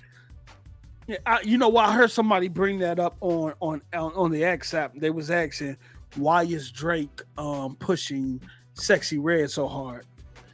And it's evident, and I look at that, and I think it's. I will say this: children are more vulnerable and easily manipulated than we are. Talk your shit, boy. That's why hip hop is the only industry or the only genre where the label force it to be young, right? Where they say at a certain age you should. They don't tell jazz musicians that play jazz or rock and roll up into their 80s, 90s year old. They don't say that to country musicians. They don't say that to no other genre. But rap, that say when you get 30 years old, you shouldn't be rapping anymore. Or when you get 40 or 50, you too old to rap. It is the only genre with that type of persona placed on it. And that's done intentionally because you can't sell you. Yeah, and not only that, we can control young niggas. Because by the time you get old, 30 and 40, you didn't gain enough wisdom to understand what we was doing to you. What was going on? Now you coming back for your masters. Now you want to rewrite the contract and do all that stuff. You have common sense now. At a young age, you're caught up in the glitz and glamour, with the money and flashy and all that stuff. So we can manipulate you and persuade you more because you're more focused on that than actually what's really going on the surface. You feel me? You know, an artist that's a case in point of what you're saying right now, proven point of that. Simba. Yeah, Simba is a proven point of that. He is an artist that knows the ins and outs. He knows how to regulate with moves because he's been studying it. Yeah. but he's not trying to fold for that because he could have easily went commercial. He could have easily, and would have sold records. Yeah, but not only that though, he got a lot of old headed OGs behind him. Like, the young usually follow the young. Yeah, right. The young usually follow the people in their age bracket, and then the even younger, where you get into the 7, 8, 9-year-old, who usually look up to the people that's 12, 13, 14, 15, they follow them. And the same thing applies to the young girls. So when you have Sexy Red out here and Sakuna and all these females that's intentionally making this type of art form, sexualizing it that much, with how they with their approach, then what the young girls gonna do? It's I was talking about it prior. It's a primer, and you know what it is. I just want to say it now since we doing the pop-up shop, but it's a primer. If I can condition you when you're younger, when you get older, you're willing to be more acceptance of what I'm giving it to you. Case in point of that would be, it's a long time stretch here, but we've had young artists before. Bow Wow, case in point. We had Lil Wayne, another artist, case in point. Young into the rap game, started rapping, but they had rules and regulations for him when it came to the music. We don't want you cursing. We don't want to hear you saying nigga this, nigga that, F that, F that to your albums, and F big females and all that. We don't want that in your albums. They came with a pop, kid, soft rap version so we can market it to the younger audience. Now you get no hate to the little boy, little RT dude, but his parents need to be locked the fuck up. Wait, who is RT? Okay, they got an artist named Little RT. I think this little boy is probably around 7 to 8. He's around 7 to 8, maybe 8 or 9, somewhere around there in that range. He's very young. They had this little boy in the strip club rapping with strippers around, adult strippers. He bitch this, hoe that. He nigga got every language in the world. He probably a smart kid. I don't know him outside of music, so I'm not gonna downplay him because he's a kid. He probably a very intelligent kid. But due to the, like you said, the climate of hip hop and what's going on in music, they got him saying every motherfucking word that you can think of to sell records. And the controversy is selling. No, it ain't even about the artistry no more. It's all about the controversy. How many buttons can I piss until the audience get mad and don't want it no more? That's what the music industry it's not doing. even about selling the record, it's about selling the image. Yeah. It's about selling the image. Like Sukihana, all of her shit is suck this, do that, X, Y, it, bro. All that. Everything under the sun. I really think the industry is saying, hey, we going to push this until we get kickback from y'all. And if we don't receive any kickback, we just going to let it ride because it's selling. And the more it sells, the more attention it gets, the more damage is. Hey, man. Hey. Yo, I just watched one of this little dude video. Lil RT? Yeah. Bruh. Nigga, yo, Peter Weeder can't even get hard right now. You talking about if she ain't what? If she ain't sucking. That's where we at, and that's why I said that's where we at in hip hop and music. This is the line that we clearly are not setting indie boundaries towards. This shit should have been canceled and stopped before it even released. But we like, yo, we let Sexy Red in here. We took Beyond in. We let XYZ speak on this. Why not speak on this? Yo, that's crazy. Yeah, bro. Starting them young, too. Young. So now you're going to have a flood of younger kids that want to come in and speaking how he's speaking. You got another artist, Baby King. Baby King. I ain't pulling up no more of that. That was enough right there. Demonic as shit, bro. Demonic as fuck. I will say this though, and this has been said before. Had your kids, had your wives. If the revolution is going to take place, it's going to take place with the younger generation. That's why the younger generation is the most attacked generation. A lot of stuff that goes on in music is not for us. It's not for the old heads or anything like that. It's for the next generation. And they constantly feed it. So each and every generation, they're constantly being fed either consciously or subconsciously. The tax is like this 24/7 from music, movies, don't get no rest, cartoons, and things like that. That has characters that's built around sexual objects and just all types of stuff. And this is a prime example here of that occurring. You know, at a young age, like that's crazy. Yeah, so when I say what I said about a person going against the machine, that's what I'm saying. The machine always works. Artist. The machine never stops working. The machine is always working. The machine is always pushing. But you got an artist that, in Kendrick Lamar's situation, you got an artist that everybody accept. Everybody know who he is, young or old. You can say what you want to say about his music. He didn't hit the mainstream. The man got a penmanship. He got awards, accolades, all that mess. So when you see a person like him coming and he's blatantly attacking the machine in the sense of showing you that your favorite artist that everybody know and love is doing more harm than good, that's where the battle lies at.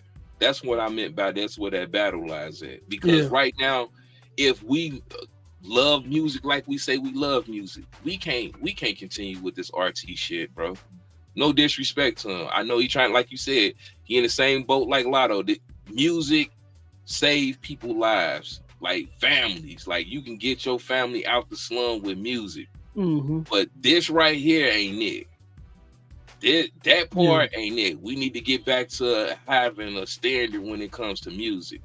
Because I know for a fact if this was going on, like you say, in country or any other genre of music, they would have put a stop to this shit before it even happened. You seen what happened with Old Town Road and Lil Nas. When they found out there was a black dude singing country, they got on that ass. They did everything they could to stop that. You see what's happening with Beyonce. Yeah, what happened? Beyonce did that out of spite of what she did when they took her, when she performed at the country awards, country music awards, and they felt like she shouldn't have been there. They treated her like that. She didn't belong.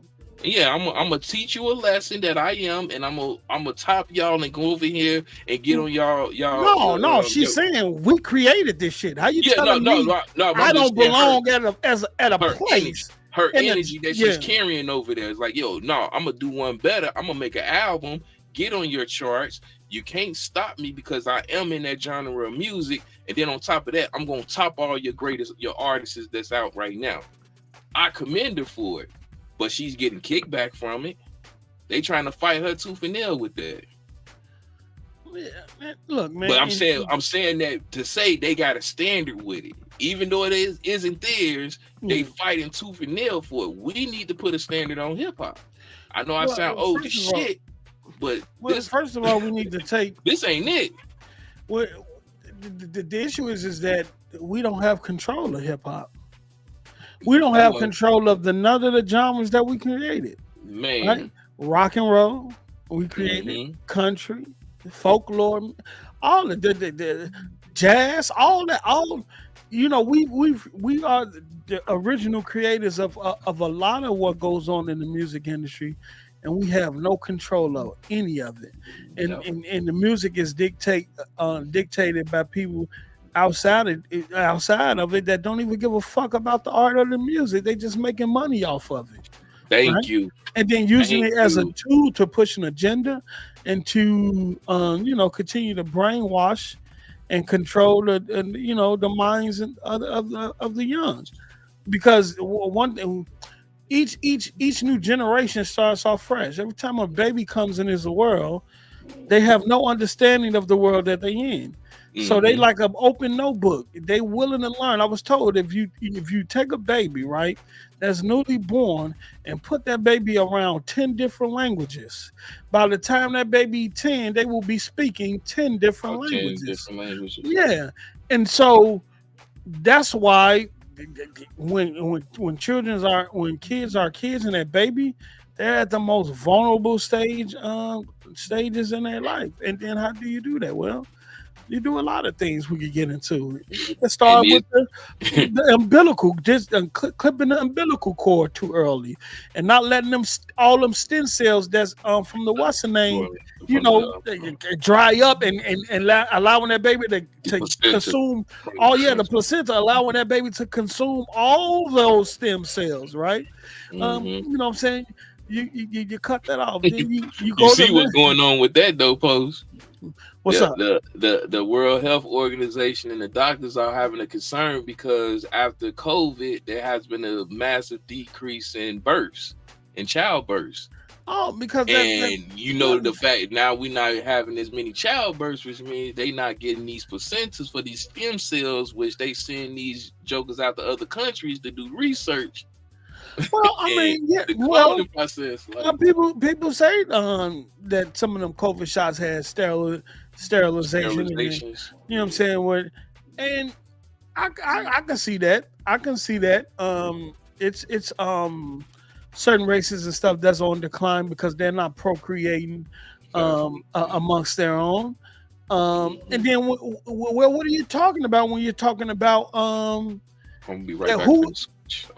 Who is not procreating that much? Are you saying black folks is not procreating that much? When I say that in a sense, it's all period, because they saying we don't get it wrong, we hump like rabbits, but what they saying is we seeing an actual decline in those said numbers. Now they didn't go in real details of like ethnicities and who exactly, but they're just saying as a broad, we are seeing a decline in births. Like people are not having kids, like especially with DSD. We know what they're talking about. Like they used to. A lot of that too is the diets that I know that we have, especially in America. We know who they talking about, though. Yeah. But hey, bro, everything in America, dog, is like, okay. When you know how you got like all these conspiracies and Illuminati and stuff, and the government really be doing all of that shit is true when it comes to America. Like all of that shit is real when it comes to the foods we eat, the system behind the music, and like the artists that get signed and the type of music they put out. All of that shit is like it's like done strategically, bro. Yeah. But if you read like the history of the United States and look at some of the books and things that inspired some of the like old presidents and leaders, these are the type of things you read. Like everything is done systematically and in a conspiracy type manner, bro.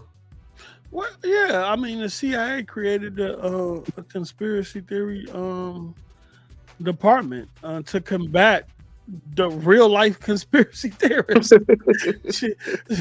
So they created a department to create conspiracy theories to combat the real conspiracy theory, to kind of convolute and lead astray the masses on determining what's real and what's not. You know what I'm saying? Right.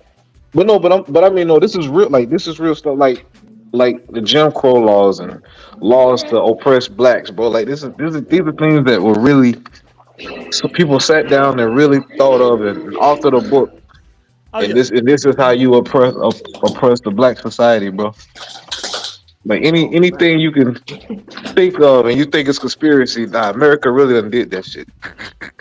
You say all that shit real. That conspiracy is just everything the truth, huh? It is, bro. It really is, bro. You be thinking, nah, they wouldn't take their time out and do that shit. Nah, they did it. They did it, bro. Look at the food system, bro. Look at the food, bro. If you sit down and watch a video, how most of the foods you eat, like processed foods, bro, you would be disgusted. You know what? I was in a nutrition class. Man, I did a lot of shit. Let me tell you something. I get to toot my horn every now and then. You know what I'm saying?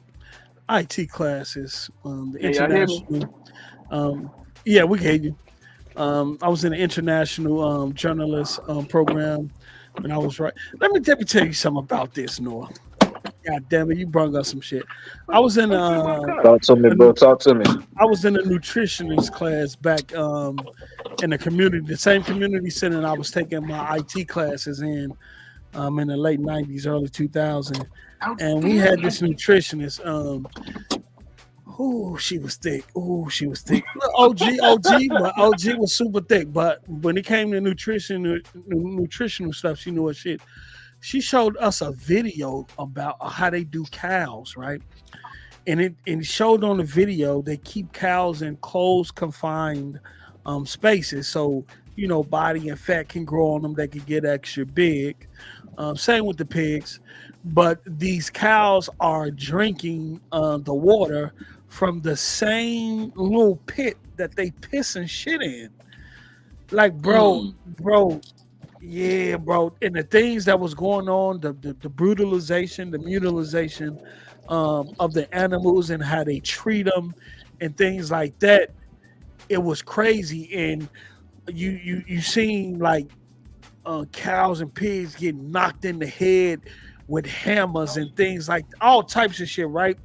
And she stated, she was like, all right, you see the cow, you see the animal experiencing this trauma, right?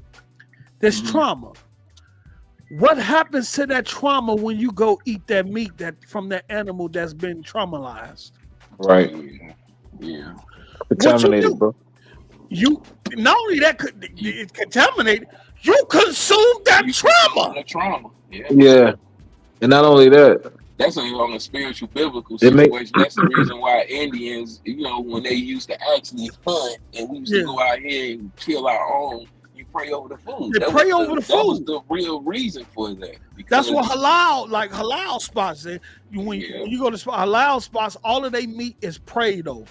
You're not going to see no pork at a halal spot, but you will know that whatever chicken or whatever produce you're eating from that spot, it has been either farm raised, it has been prayed over.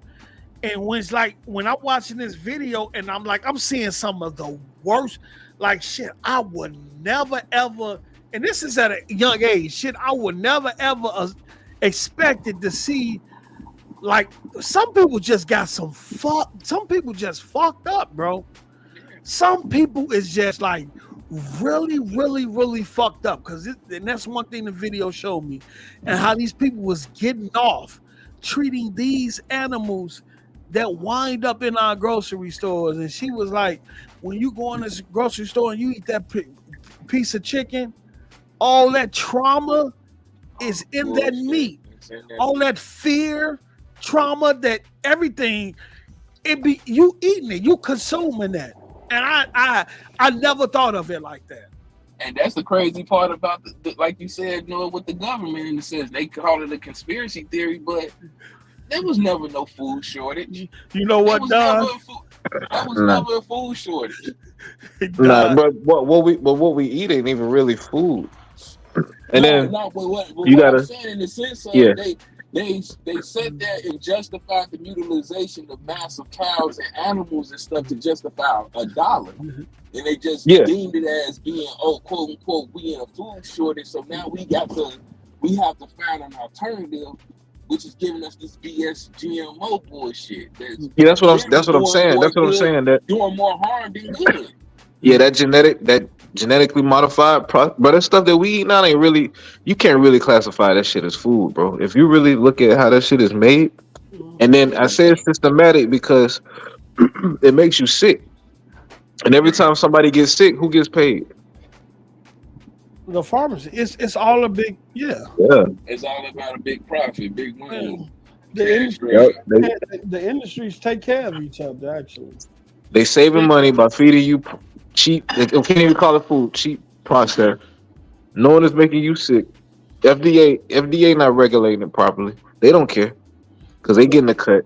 And then when you get sick, the other hand get paid. Bro, it should the FDA regulate that no other country would dare. And I'm like, how in the fuck these other countries saying, look, this shit is dangerous to the motherfucker. You see And what the California doing? And the FDA like, they good. No, it's cool. We good.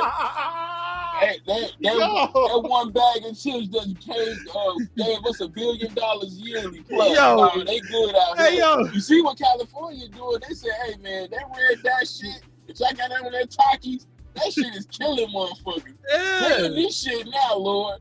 I'm like, Man, bro, that shit wild. That FDA. what are we doing? FDA like they good, man. All long as they eat that shit in small doses, a Right. small, Bro. but then less becomes more. So you eat it in small doses, but if you keep It's cheap though. eating The it, food, then the it's small cheaper than doses become big doses. yeah, and the stuff and most of the stuff, bro, that processed shit that they make is really cheap to make. It's really cheap to buy, and you can consume a ton of it Yeah. without feeling full. So Hold you- on. They you- give you one better though. They give you one better. So this the fucked up shit. We know they're gonna pay full price. They're gonna pay a very hefty price for this bag, even though we didn't cut down the size of it. Yeah. We just gonna double up on the bag. Here you go. We gonna add another Hey, dollar look, to it. hey, I done see motherfuckers go into the store and they be having organic stickers on them, and motherfuckers Uh-huh. move that organic sticker, and none of that bitches say GMO. Let me tell you something. No, because they did have a rule there. I don't know if it's all the way statewide though, but any GMO or any genetically food, because it's a company that was doing fish and meats and stuff. They do have to have a sticker saying it's genetically modified. Yeah, That's- it just yeah, like yeah. with tilapia. Tilapia came out of Yeah. fucking nowhere. Mm-hmm. All your life growing up in the 90s, have you ever heard of a motherfucking tilapia?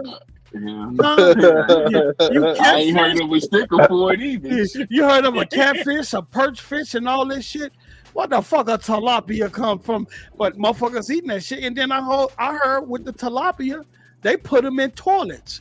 You know, tilapia is a scavenger, so they eat any fucking thing. And so, in order for them to grow them quickly, they put them in the toilet and have them eating all the feces and shit.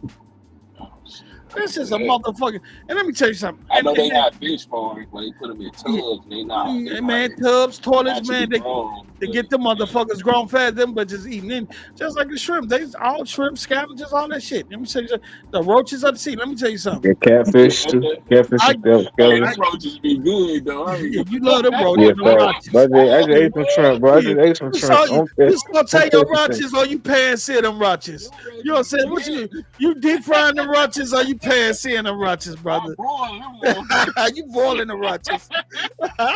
Put a little cocktail sauce with that big one. Them And let me tell you something. They shrimp scampi. Go in any grocery store nowadays and find me some fruit with seeds in them. Oh, yeah. We already know what's going on with that shit. Well, we ain't talked about it, but we know the government owns the seeds. we know that. Bro, I Yo, literally- we conspiracy up tonight, but it's real though, bro. This It's what- all this real. is This fact. what No, this we- show about. our We gov- get to what talk my about point is- everything. My point is, you would think all these conspiracy theories, you would think in the back of your mind, man, nobody would go through the trouble of doing that. Nigga, America will and does, bro. America would definitely do it. And Nate Dogg like, I was just about to cook a Either they steak, man. did it, Yeah, either they did it, done it, or it's already been done. 'Cause, Hey. And in the process, Hey, Nate Dogg, right, man, in the we, process of doing hey Nate, we ain't mean to fuck up your steak, man. You could still cook your steak, man. We let's pray over that motherfucker. just pray over that motherfucker. Put the blessings of Jesus on it. Bay Area with the $5. Shout out to all my Xbox for Life brothers. What is going on with Z's podcast? Every Well, man. episode gets worse and worse. One love for our fallen brother. Hey, Oh man. I don't know, Hey, man. hey, are we talking Xbox tonight? Or we We're gonna talking any and everything, brother. Any and everything. Can we talk Hellblade too? Oh, we touched on it a little bit earlier, but you can bring it back. So, what you want to talk about? Hey, and look, also, if anybody in the chat, man, if y'all got something y'all want us to discuss, drop it in the chat. Well, I'll drop the link in the chat. Y'all can pull y'all up on the panel. We can politic and have a conversation. That's what type of show these pop-up shows gonna be. But we get to talk about everything. I don't care what it is: politics, worldly events, music, hip hop, government experience, whatever. You know what I'm saying? We just gonna talk about it. You know what I'm saying? I'm gang banging. We just chatting. We're just chatting. This how we doing the Discord. We just be all over the place talking, but that's what it be like. Yeah. But let me talk about Hellblade 2 real quick, man. Talk your shit, brother. It was a narrative at the start of this generation.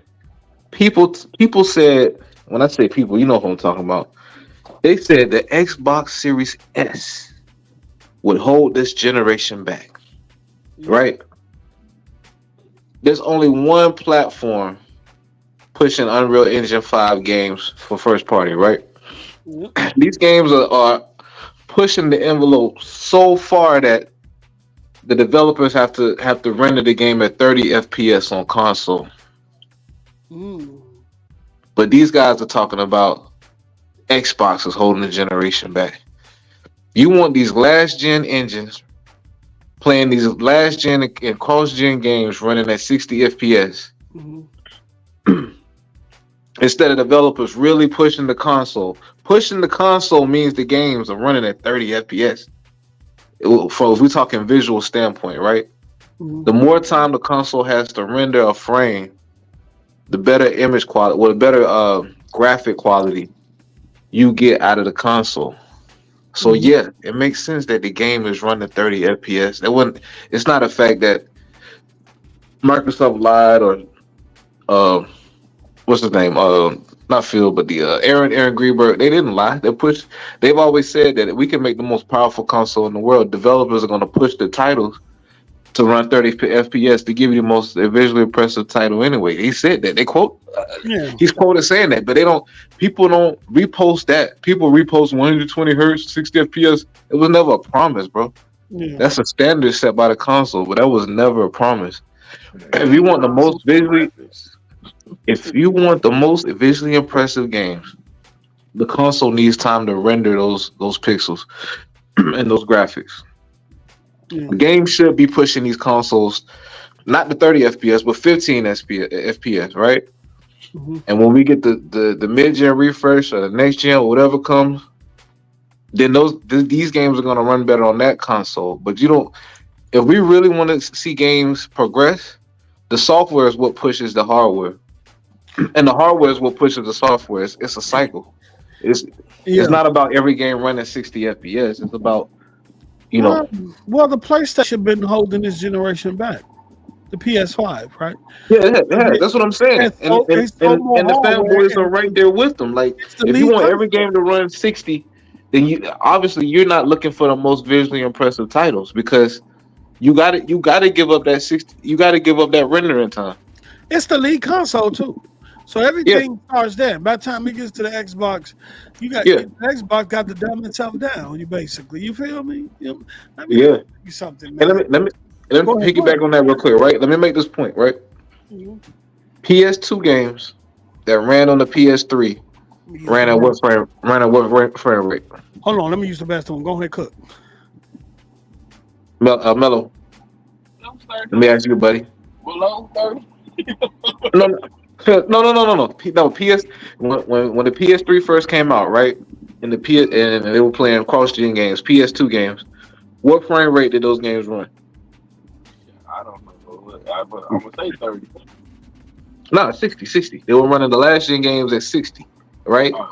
When we started to see true PS3 titles, what frame rate were they when most of our games were running at on PS3 and 360? PS3 and 360. 30, right? 30 frames. We were running 30 frames per second. So the last gen games could run 60. The cross gen games were running 60. As we started really seeing titles built from the ground up for the PS3 and the 360 era, they were running 30. When we first got the Xbox One and the PS4, and we were playing those cross gen titles, what was the normal frame rate? The transition between the X and the S? Yeah. No, I'm sorry, the 360. and the PS3. Once we transition to the Xbox One and the PS4, They was running at 60. They was running at yeah, 60. yeah, a lot of Because cross-gen games we have all the running at cross-gen 60. Not all of them, but some of the games like your Battlefields, your Call of Duties. I mean, they ran at a the more consistent multiplayer 60. games was the Yeah, multiplayer games. yeah, those cross-gen games ran at 60.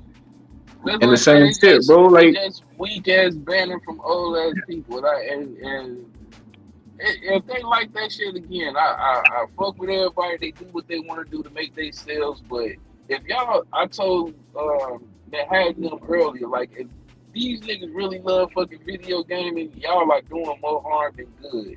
I understand you like your plastic, but when it start getting to the point where the game ain't even dropped yet, y'all ain't even got the game in y'all damn hands, and you bash it to the point where it affects sales, we got a problem.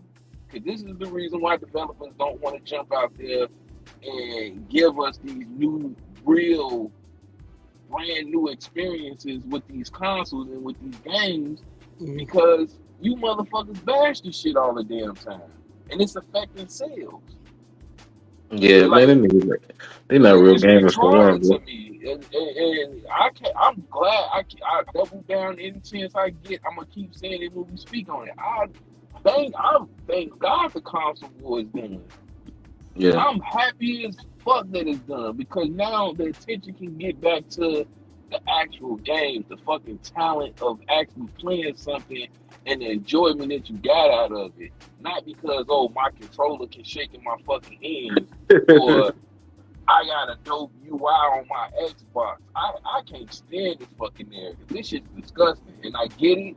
People doing it because it's cloud chasing. It's what's selling right now, being negative towards shit. But I ain't on that type of energy no more, dog. I can't do it. yeah. Just me personally, I can't do that shit. I feel you. What, Let me run this. about? Well, What's let me ask going you. Let me run this by Post real quick. So, Post, think back to the PS3 era, right? on? Xbox 360 era. When those PS2 games were cross-gen and ran on the PS3, at what frame rate did they run at?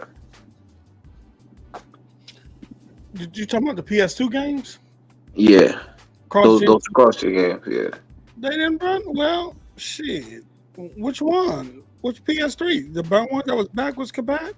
You know that PS3. No, not the back compat titles, like those PS2 era type titles that ran on the PS3. Example. Let me think. What's some I'm trying to see some what of you're those talking 60 about. FPS games? Nigga, don't make me sit and give you like real examples. I'm trying. But I'm just thinking like I'm just saying those PS2 level type games, right? The games that were That look the like PS2, games. yeah. You talking about like They're Raz of still the running Rock? on right, still running on them old PS2 engines. When they running at 60? Yeah. Yeah. It's And just then when like we got the okay. PS4 games. Yeah, when we got the Xbox One and PS4, this is not gonna apply to every game, but because the CPUs are very weak, but the games that can handle like the Battlefields, well not Battlefield, like your Call of Duties, and those games that we've played on the 360, on the 360 and the PS3 when they came to Xbox One and PS4, they ran 60 because they were last gen titles, right? Mm-hmm. But as soon as we started getting real like current gen games, it started to press the hardware. Yeah. Well, the developers always going to push whenever, and we say this all the time. We go teraflops, right? And then we like, well, oh man, we finna get 60 frames. And developers always choose gorgeous graphics over performance.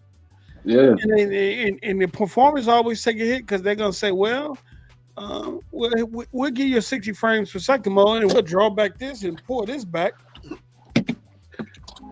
And that's and Phil and them always said that it's up to the developers and what they choose to do with the power and hardware. But I do think it's up to Phil and them in the first party studio to show what the system is capable of doing. You know. Uh-huh. But like I was saying earlier, every generation we're counting 60 frames per second. They did it in the 360 generation. They did it 360 and PlayStation generation. When they were talking about the 360 and the PlayStation was going to finally be able to do 1080p 60.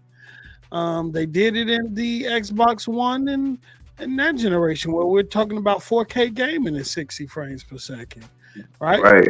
And then we go.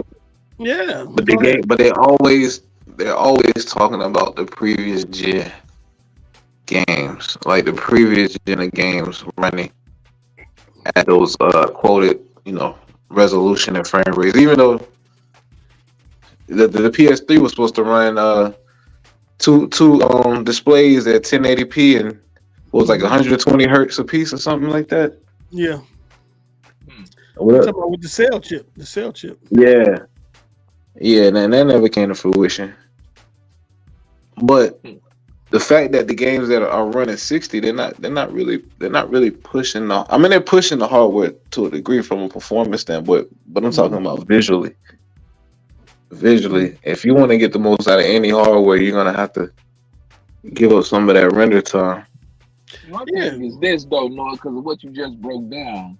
You just ran through an era where majority of these motherfuckers was alive, kicking, very well playing games, and understand exactly the format or at least can comprehend how gaming was going. When we went into a transitional period between the current gen and the next gen console, I see you, Big Stout. We'll get you.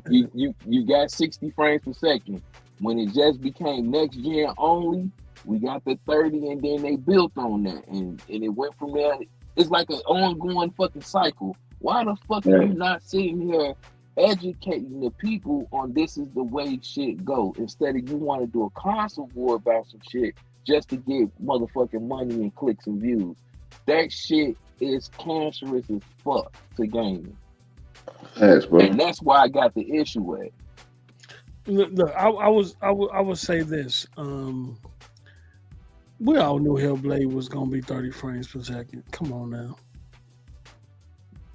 I mean, just based on the type of game it is, they was going for a real deep story-driven cinematic. You're not fighting 5 or 6, 7 different people at one time. You're doing a one-on-one fight. But before I move on, shout out to my brother Big Stat with the $2. All of you steered me wrong. I should have built the PC, brother. We ain't steered you wrong, brother. Hey, hold on. I'm glad. Big Star, shout out to you doing that. I recommend it because guess what? I'm gonna do a video on this shit too. Because guess what? You motherfuckers sit here. It was kind of directed towards Dre a little bit, but since he cleared it up, I'm just gonna leave it as is. What Y'all don't understand. With him Drake selling his Xbox, I take that. He said it, I did. I'm gonna take that ill if I misheard you. But for what I say, you motherfuckers said, "Oh, I'm finna run to the PC." For the people that's saying that and touting that, Microsoft is still being beneficial to you, because in this situation, what's the number one thing that a lot of people in the console had an issue between jumping between different consoles? They was not able to carry over their library. If I had a library on PlayStation, 9 out of 10, when the next PlayStation come out, I'm gonna buy a PlayStation because I don't want to lose my library of games. Same thing with Microsoft. So even if you decide to jump to PC, guess what? PC Game Pass is there for you to transition your fucking library over to goddamn PC. They still helping you out. It's still a benefit. They not charging you an upcharge. They not saying, yo, you gotta pay a $10. No, you was already in the ecosystem. You already had Game Pass Ultimate. You transitioned over to PC. Here you go. And your saves carry on. And your saves carry on. What are we talking about? Well, save me, save me. Right. He saved me. He saved me. All right, shout out to Jax82 with the $5. He say, got a question. How we saying we pushing next gen when 30 frames per second is the default? I get what y'all saying. It takes time. Just asking, is PC our only option? Look, PC is always going to be the master race. Let's get that straight. Let's be honest. PC will, when games are on PC, you have unlimited options pretty much on what you can go in there and change and adjust to get whatever performance you want. You know, in PUBG, they was turning down the graphics settings so low to where the grass disappears. So niggas who was hiding in the bushes will be seen. Let me tell you something. Let me tell you something. So what I will say is with the PC option, you're always going to get the flexibility of frame rate. What I'm saying with Hellblade was built for 30 frames per second. They knew going into Hellblade 2 that it was going to be 30 frames per second. From what I heard, prior to development even starting, developers choose the frame rate option, whether it's going to be 30 or 60. Hellblade 2 is from my understanding, is a cinematic experience, story driven, and methodical in terms of one-on-one combat. It's not a fast-paced, twitchy type game that warrants 60 frames per second. Now, when we're talking about something like Gears of War 6, I need my 60. Big fat. I need my 120. Nigga, Gears of War 6 come out and they talking about 30 frames per second, it's gonna be a problem. We're not accepting. I need to move in Gears. You shotgun, whoop, whoop. You feel me? We need that 60 or that 120. I'm trying to think of an example. I'm trying to think. Matter of fact, I got a perfect example, right? God of War 3 on the PS. God of War 3 remaster, the PS4 ran 60 FPS, 1080p on the PS4. God of War 2018, on the other hand, ran 1080p, 30 frames per second. The system. Wait, hold on. God of War what? 3. No. You say God of War 2018 ran what? 1080p, 30 frames per second. And they called it the what? The greatest game what? They called it, the greatest game of the generation. Rocks and the J-Dub who out there trying to shit no Hellblade didn't have a problem with playing God of War at 30, did they? No, they didn't. But I say that to say this, right? So for a graphics card to render 60 frames per second, the card has 1/16 of a second to draw a frame. Oh, this nigga getting it. If you give it at 30 FPS, go ahead, bro. It's got 1/33 of a second, or 1/33 of a second, right? Talking about, brother. The draw frame. No, it's 30, but no, I'm breaking it down. I'm breaking it down. Go ahead, 33 in the third. Go ahead, brother. The graphic, when you're creating a real next gen game, the graphic card needs time to draw those beautiful pixels. This is the first game we're going to see that's really, really utilizing every feature that Unreal Engine 5 has to offer, and it just needs the time to render it. We're about to see Nanite. We're about to see the meta tracing in light and shadows. Yeah, bro, you can't. And Nanite at the same time, that hasn't been done. You can't expect this console made in 2020, right? As a beast as it is. Talk your shit, Noah. It's not going to be able to render Unreal Engine 5 in all of its glory. Talk that shit. In 60 frames per second. Wow. Something had to give us true next gen. But teach me. But I was told that the Xbox was supposed to eat pixels for breakfast. What? It was a monster.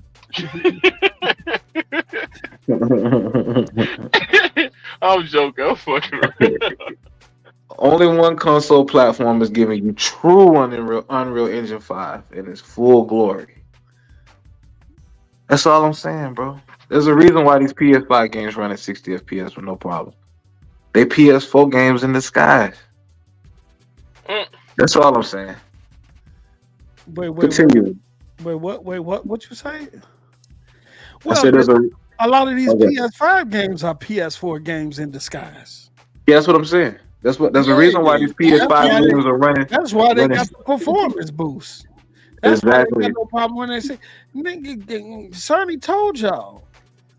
The PS5 has the same geometry engine as the PS4 to help developers get up to running their code faster and get games going. You get the games pushed out the door faster. That's why you got the Pro console. But see, to separate the two possibly, but it ain't even separating shit. But when you're looking at Microsoft, Oh my you God. got a whole new architecture, right? With whole new different features that matches PC that developers are just now getting their hands on. So I think from Hellblade 2 on, you're gonna see Microsoft first party start clearing that gap. They about to shake the streets up with this, bro. I'm telling you. I want to say the reason we haven't seen more games utilizing like the full DirectX 12 feature set, like mesh shaders and sample feedback. I want to say it's because the PS5 don't support it. Yep. I'm just They being do honest, bro. Like, software, they don't do hardware wise. Microsoft for the hardware wise. yeah, and it's like the developers like they use the PS5 as a baseline, and a lot of the feature set that the Xbox Series X has don't get utilized because PS5 is holding gaming back. Y'all fanboying right now. No, I'm dead ass, bro. I'm serious. Am I lying, bro? Nor came in here on I'm not lying though. Everything that I'm saying is based on facts though. You can call it fanboy, but it's factual. Everything that I'm saying is factual. Y'all fanboying right now. No, I'm not, bro. Fanboy. Yo, he came in here on demon time. We supposed to be talking about It's J. factual. Cole. We talking That about nigga say- PlayStation is holding the game today. Then he can say, can we bring up Hellblade 2? Say, yeah, PS5 holding. I had to do it for my homie Zay, man. Homie Zay. I had to do it for Zay. Zay. This was Zay tuned in for. Shout out to Jax82 with the $2. He say, I feel PC players has more options than consoles. They do. They do. Consoles are closed off. PCs are more options. But I'm gonna tell you this though. Anybody that not niggas that bought it, not niggas that bought it secondhand or off not niggas that bought it secondhand, but anybody that bought and built their PC brand new and spent $500, they're not getting the performance you get from a Series X or PS5 for that matter. Shout out to my brother Big Stout with the $5. He say, listen, I love you all, but I'm building a PC next gen. Sorry, we don't care, player. Go build your PC. You should stop. Go tell it on the mountain. What are you talking about? It's not wrong. In the Xbox ecosystem, brother. You still don't have that PC Game Pass. It's not wrong with having both. I was about to say, are you gonna run Linux on there or you gonna run Windows? Hey, look. Where you gonna play 2K at though? Who play 2K on PC? Are you gonna hold on now? Wait a minute. We don't do no 2K slander. They getting their shit in order. 2K on PC is gonna be next gen. 2K25. Cap. Cap. It ain't no cap. They already doing their anti-cheat shit right now on 2K24. Nah, bro, they not. 2K25. PC. We don't do no 2K slander in here. PC will never get the next gen version of 2K I'm at, and there's too many people still rocking 1060s and I'm telling you and before. I'm sorry. Nah, bro, it's gonna be a long time. Everybody don't have an SSD on PC. A lot of people, most people have hard drives. They ain't doing that. They ain't cutting themselves short. Look, let me tell you something. Hey, I'm telling you now, nigga, this September, get ready to be your get your socks. You still gonna boot up 2K on that PC and be on that cruise ship. You be on, hey, when they introduced that cruise ship to 2K, when that 22, 23? 22, 23. 22, yeah, you still gonna be on that cruise ship next year on PC. All right, we gonna see. I'm telling you, it ain't happening, nigga. It's gonna be the first 2K to get next gen, and it's gonna have crossplay with Xbox and PlayStation. Oh hell no! Nah. I'm gonna play on them hackers. Straight like that. I ain't trying to play with them hackers. Straight like that, brother. Hey, 2K done. If they add crossplay to PC game, bro, if they introduce crossplay between PC and console to 2K, that shit done, bro. It's a wrap. You gonna have players flying and ducking like Space Jam, Jordan. I'm trying to tell you, they putting the anti-cheat stuff in there for that, man. You gotta do your homework on 2K fixing PC. Ain't no such thing as anti-cheat on PC, dog. There's no such thing. Hey, they banning niggas. Hey, man, you know what got me though? You know what got me? I put a tweet on Twitter, right? Let me show you. Let me bring this up. Let me get off Temu right now. You on the bad Temu shit? Hey man, Temu was a damn devil. Let me get off Temu. Let me look at this tweet I put up. Like $200. Where is that? I put up this tweet right here. All right, and people didn't know what I was talking about, but I know y'all didn't know. Hold on, let me do this here. Where is it? Oh, this right here. Let me share it. Mm-hmm. I ain't got nothing. Okay, no. Let me share this here.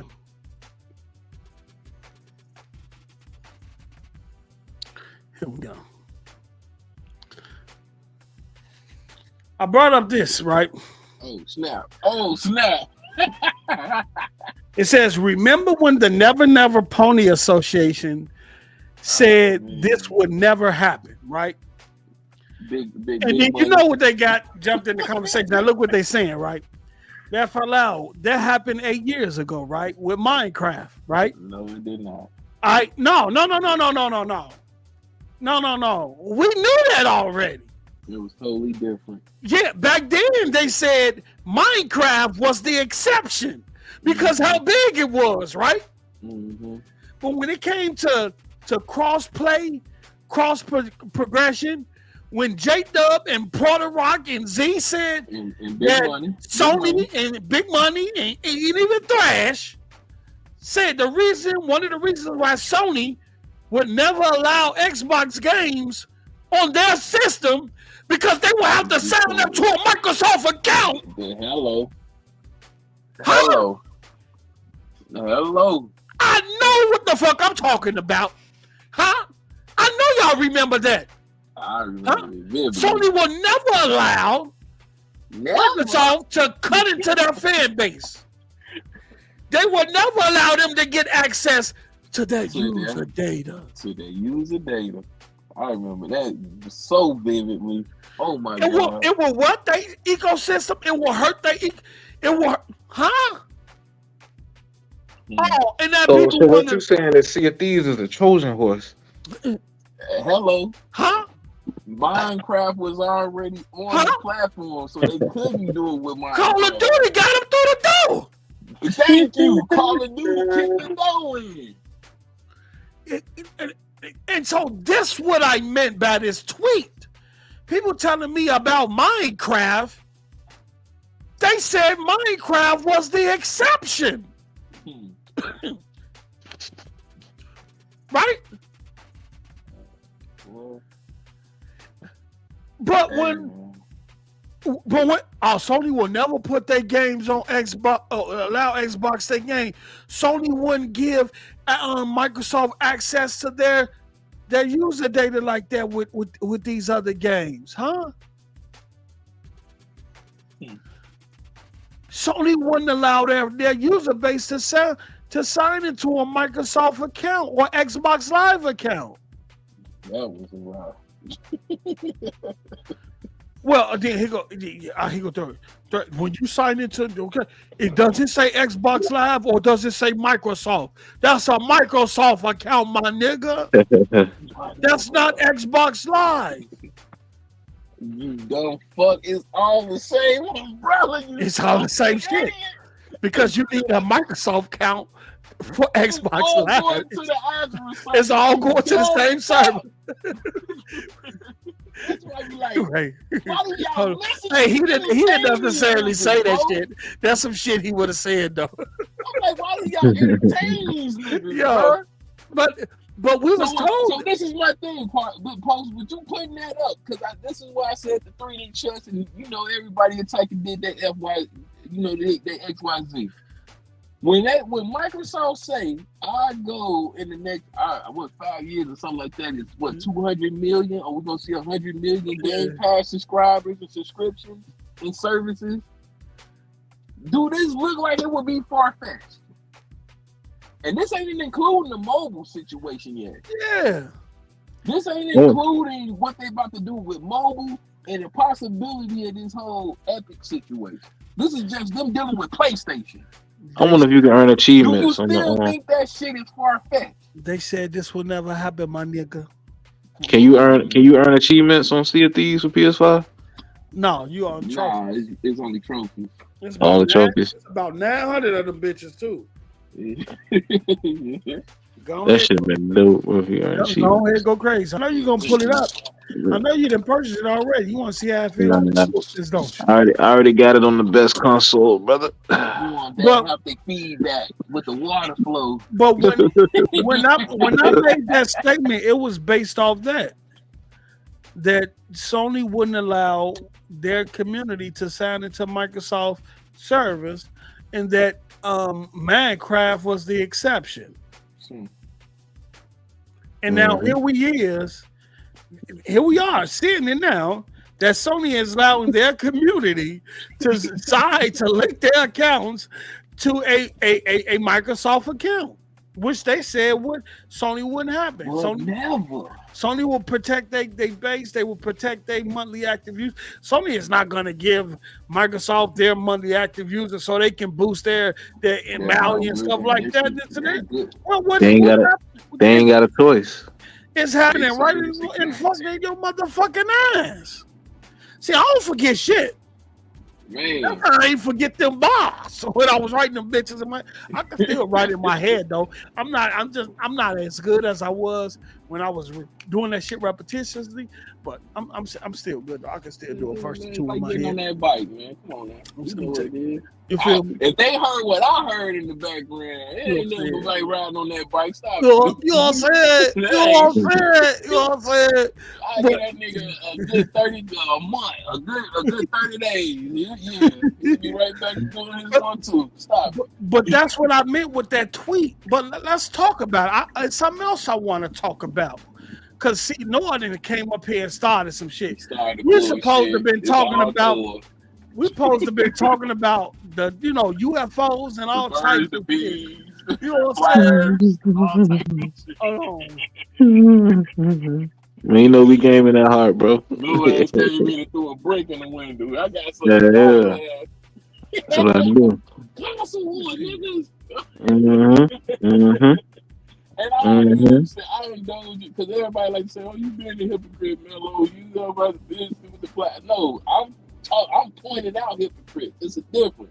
I'm pointing out the niggas that y'all call the gospel niggas. They know all the knowledge about some shit that's going on in the gaming industry, and then all of a sudden, the shit they said get pushed right back in their face. Let me pull all lies. Let me pull up. That's that hypocrisy I'm talking about. No Diddy. This shit was crazy. Yeah, no Diddy. Let me pull up. That was crazy. Cause we gonna talk about this PlayStation too. We gonna talk about. If y'all in chat, y'all got some shit y'all want to talk about. I'm gonna drop the link to it in a little while. Let y'all come up here and talk y'all shit. We gonna have to talk about this because remember they said, They said. I know Twitter people said. Can we talk about this? No said. Can we talk about this? No metal. Can we?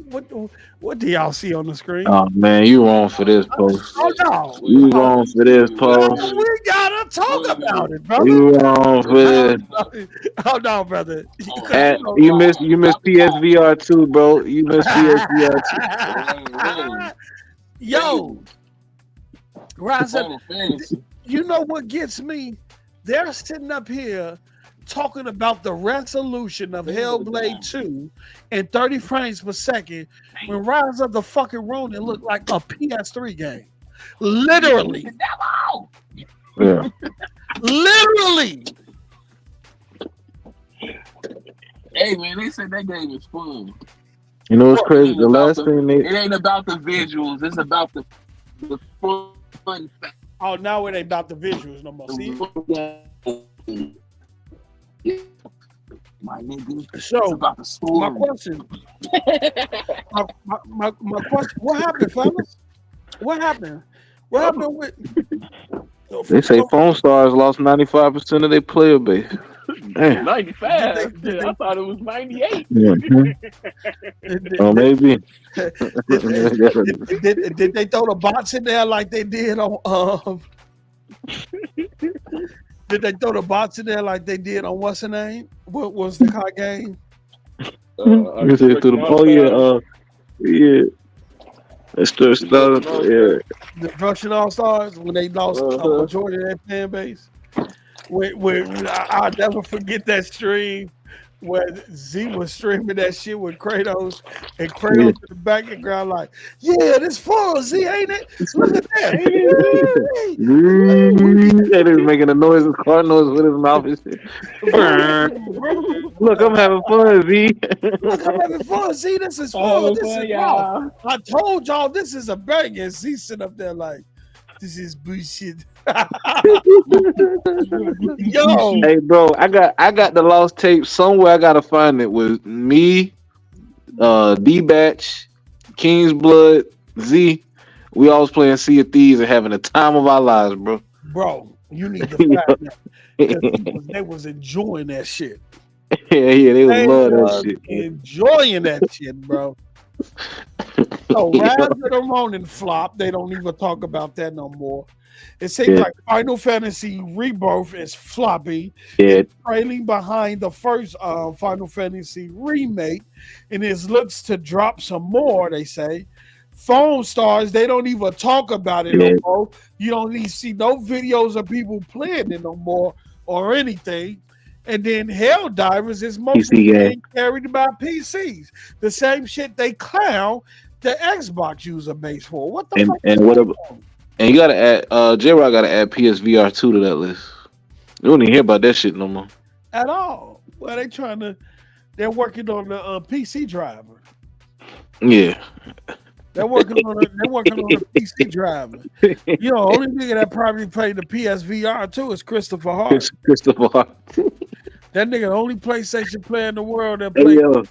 That nigga PSVR 2 not even hooked into the console. That nigga just be walking around with the thing on his head in public places. That nigga is a walking PlayStation portable commercial. My nigga had the PS5 on right next to his TV, right? He had the PS5 on his own on his TV. But the nigga got the portal on track. That nigga got a PlayStation outfit he went for Thanksgiving, bro. Nigga, you got a TV. What you need that motherfucking portal? Hey, yo, that nigga Christopher Hart got the TV, my nigga. He be wearing a PlayStation outfit for Thanksgiving. Man, shut up. Man, bro. Bro, that nigga got the whole pajama set on, bro. Like, it's gonna be a crazy couple of years, man. I have to ask y'all this. What up? What do y'all think about not getting a mid-gen refresh, but a handheld from Xbox? I think that's pretty cool, but I think we do need a if we don't get a refresh, then I'm expecting the next gen to come sooner. Maybe like if they can give us, bro. This is the thing about it, right? Mm-hmm. I'm looking across the street and I see what PlayStation doing with the PS5 Pro, and I'm not impressed, man. You're not. Shots fired. Here we go. Yeah, if we gonna get any type of refresh, let that be mid gen or next gen. Upgrade the CPU. Give us that Zen 5. Zen right? RDNA 4. 4-piece spicy. Yeah, Mhm. the biggest technological leap ever seen in a generation. Ever seen. This is what I like. PS another on the side of the fence, you don't even developers are like, what do we need this for? What is it? What is it? Why are we making the games for this thing again? Uh-huh. That's what the developers say. You heard I know you heard the news, Yeah, right? yeah. Like, what's the Yeah, they're like, well, what's the point of this? And you know what? We've been saying that that the fact that they haven't really even, got everything up out of the Series X and the PS5. They're Oh, like, they about to with this Hellblade 2 though. You about to see this gen at its finest. Be it 30 frames per second, you about to see some real beautiful shit with this Unreal Engine 5, right? I do think the PS5 at its limits. You know what I'm It saying? is, yeah. But I don't think we've seen the ground built. We don't haven't seen a game built from the ground up for the PS5. Like we're about to see a game built from the ground up, with Hellblade 2, if that makes sense. Well, what did we see? The what's the name remake? Well, that was a remake. What? The Demon Souls. Nah, that's a PS3 game. Ratchet and Clank. Nah. Wait, hold on. That shit could have ran on a PS4. Well, Ratchet and Clank. The bushes don't even move. Ratchet and Clank look good. Don't get me wrong, but it wasn't like built from the ground up. Like it took advantage of like the loading and shit, barely, kind of, sort of. But nah, it wasn't like built from the ground up. Man. It looked beautiful. I'm not taking anything away from Ratchet and Clank, but but you seen the shots from Hellblade 2. Yo, hold on. Yeah. Hold on, let me screenshot this shit. This nigga ain't finna get away with this shit. What happened? Who said what? Christopher Hart. Oh, he in the chat. We brought him out. Yeah, somebody had him blocked on my channel. I don't know for what. Christopher Hart got a PlayStation onesie on right now. Yeah, I had to unblock him and a whole lot of other people. I will say this. Their excuse. Oh man, I never seen the day. This nigga said FF7 Rebirth didn't sell well because people wait for games to come on Game Pass or PlayStation Plus.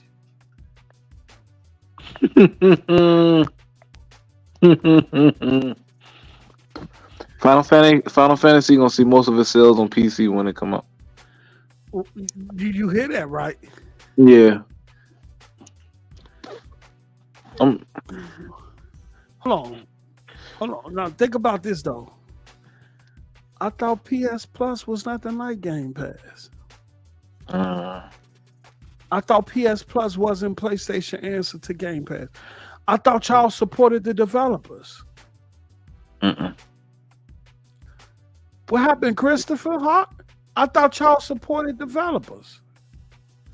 You mean to tell me that PlayStation Nation is doing the same thing they was clowning the Xbox community for doing, waiting for something to drop on Game Pass? And then you threw Game Pass in there. Nigga, the game ain't even on Xbox. What do Game Pass got to do with that? Hey, no, you know what it seemed to me though, Post? It seemed to me that PlayStation has bigger wins when it comes to their TV shows than their games. Shit crazy. Yeah. Yeah, like the biggest accomplishment for PlayStation in recent history was The Last of Us TV show.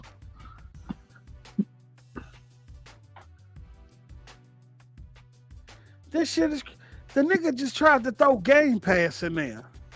Yeah.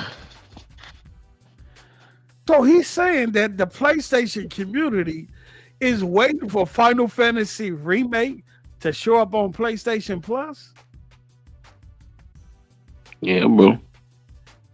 That sounds similar to another community. I mean, it really does. Ozzy say, Post, do you remember when Hart said if Sony closes down a studio, he will take a pic of himself wearing stockings. wait, what, Ozzy?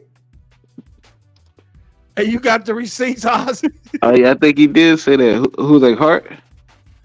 Yeah, Ozzy said. Yeah, Hart said that. Yeah, I think I remember somebody saying they would do that. Hey, Ozzy, DM me that on X right now. Send that through. Hey, Post, while you waiting on that DM before my battery die, can you pull up some shots of Hellblade 2? Oh, So you got some screenshots. Oh yeah, let me do this. Let me stop sharing it.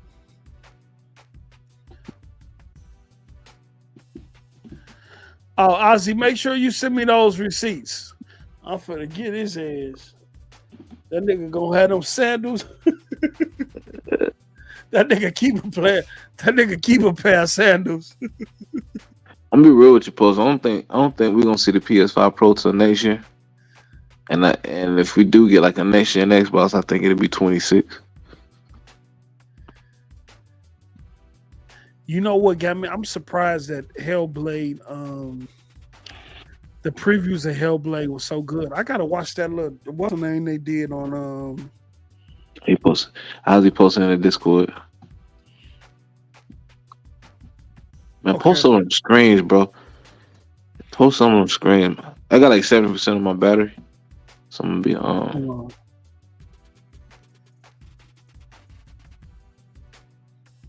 want screenshots of video? screenshot. The video ain't gonna do it justice because it's gonna be compressed now. This shit looks good. Let me see if I can find the screen. You know what? I hope Gear 6 is I hope it's 30 FPS on the Series X. So I know that shit gonna look. I know that shit gonna look amazing on next gen, bro. Hell no. So that shit gonna, man. You buying the next gen console when it drop, bro. That Gears multiplayer got to be 60 or 120, bro. Yeah, it will be on next gen Xbox. I don't want them to hold back, bro. Let me see here.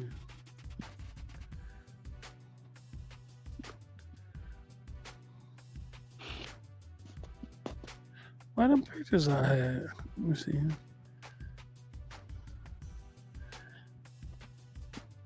May is around the corner too. Mm-hmm. I got the PC in the shop too, bro. It was the power supply. What? I tell you, my computer had one boot up.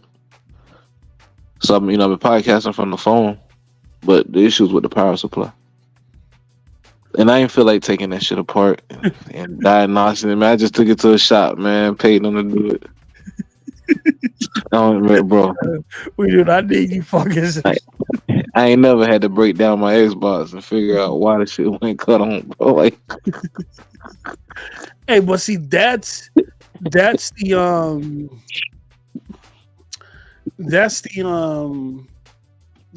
downside of yeah, bro. When your PC don't come on or don't work, you gotta do some work, bro. It's like 100 different parts, and any of them parts could be the reason why that shit won't cut on, why it won't boot up. You gotta troubleshoot, sure. Yep, troubleshoot. Is it the RAM? Is it the power supply? Is it the graphic card? Is it something not seated correctly? Is it a loose wire? Hey yo, I remember that night, right? Yeah. That it was Noah, Moss, J-Dub. I forgot what game they was trying to play on PC. It took them about 3 motherfucking hours to play that game, and they all three of them just gave the fuck up. Motherfuckers was restarting PCs. Motherfuckers trying to update drivers.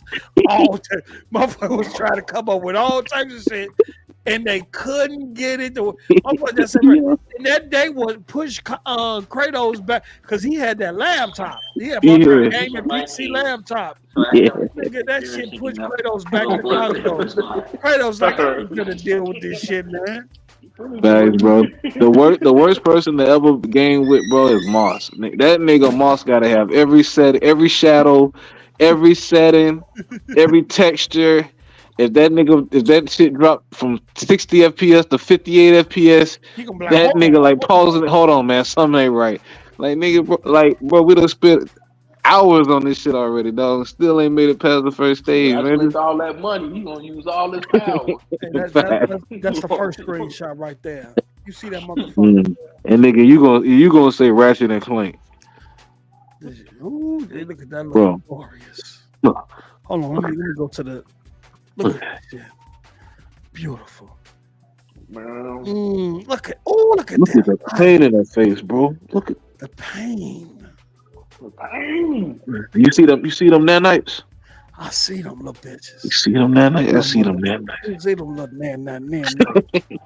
nanite, brother. Let me tell you something, please. Tell you something. Niggas want to sit up here and talk about nanites. What they talk about? They don't know them nan like I know them nan. They don't know another nan like I know a nan night. Girl, you know nanite. I just seen many nanonites. Girl, you know nanite.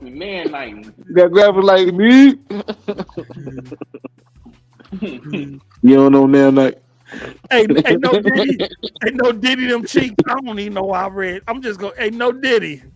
Y'all need to send me that, man, on X, man.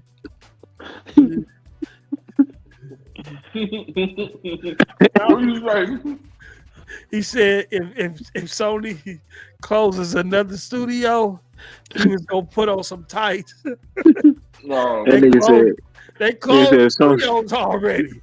If they shut down the studio, he got a party with Diddy. And he say, you mean that bitch take that? And you can't tell Diddy no. Girl, you know that So you can't tell Diddy no. Oh shit. Man. Look at that. He said, Christopher Hart, I checked your channel activity. You said those words on the stream. They done got you, Christopher Hart. Look at this, brother. Look at this shit. Look at this. These are actual screenshots from the game. This is the Series X. The system y'all been clowning all this time. Now y'all can see when something is built from the ground up and that took patience and love and a process. Look at this shit. The PlayStation 5 could never. That's why they finna charge y'all $600 for a Pro. Let me show y'all something else. Hold on. You can bring that back. Oh, you finally said $600 for the Pro? No, they ain't finally said. Look at this here. Look at the difference. Look at the difference. 2021 and 2024. It actually looks better. Oh, did I? I ain't even share it. Hold on, my bad. Yeah, I'm about to drop out. I'm at 2%. All right. We figure it close up too. We're gonna come back tomorrow and Sunday. We're gonna rock shows all this weekend. Damn, bro, that's crazy. Look at that. That shit do look better, dog. It looks better than, and the 2021 version is the one they said was CGI. You know why? Because they got them nanites. They put them nanites in there. You see them nanites? I see them. I see them. Girl, you know nanite? Nanite pads. That's the next Xbox handheld name. Xbox Nanite. You know what I'm saying? I don't know about that handheld, man. I don't want that. Man, that handheld gonna be fire. It's only one console giving you nanites. It's a perfect time for them doing it, especially when they're trying to kick off a mobile store. You need a mobile device, some detached from your console hardware that players can move around and have access to help promote what you're trying to do in that mobile store. Because you don't have a phone. That shit crazy. Hey, left side looks 60 frames. Man, right side look 30. Fighting that shit. Use the Steam Deck for that shit. Hell no. You're close. Yeah. The left side 60 FPS. The right side 30. You feel me? Yeah. That night. Now, how does it look better than what they showed in I'm 2021? taking both sides. I don't care which side it How does was. it look This better? motherfucker, They I'm said taking both. 2021 was CGI. Man. No Diddy. No Diddy. That shit was CGI. Man, bro, y'all gotta stop, Look at- man. Look at them lumens and them nanites. Look at that. That's crazy. Yeah, them niggas gonna cry in the car when that game released. Yeah, you see, Everybody Kratos. and their mama gonna be talking about this game. You see, Kratos playing Sea of Thieves. Always wanted to play. All them PlayStation niggas wanted that shit. Wanted to play that shit. They was laughing at it because it wasn't on their system. Watch some niggas be playing that shit. You know, Nana. Watch they be playing that shit. My nigga J-Dub a different breed, man. That's all I can tell you, man. I love bro, but that man is a different breed when it comes to this game and shit. Yeah. That nigga funny as hell. He'll tell y'all ass everything under the sun, what's wrong with Microsoft, but then they turn around and play their games. And enjoying it too. And enjoying it too. Crazy. You feel me? Shit crazy. We finna get up out of here. We've been streaming for a minute, man. I just wanted to do a show, man. We're gonna come back with the show tomorrow. Let me see. I don't know, it might be just us three tomorrow. I gotta reach out to some more people for us to do some more guests this year. I got some other people I want to get on here. And we're definitely gonna do it like that. Let me see here. Y'all check out the Fallout series yet? At least episode 1? Nah, I'm finna watch that now. But I got classes. I got classes too. Get your ass in there and watch that Fallout, nigga. This shit fire, nigga. I watched episode 1 already, man. On point, bro. Uh-huh. It's on point. They started off on point. Yeah, I'm about to watch it now, man. All that mess I was talking about, I'm worried about how the robot looked. No, that shit out the water. This shit fire. Yeah, that's why I was saying what I heard about it. I'm like, man, yo, how did that get a big? I know that it was done before Microsoft acquired them, but man, that's treatment Halo should have got, man. Yeah, that first season of Halo should have been next. Yeah, no question about it. But it is what it is right now. Definitely enjoy it. Definitely check it out. I think it's only 8 episodes, but I'm trying not to binge watch it.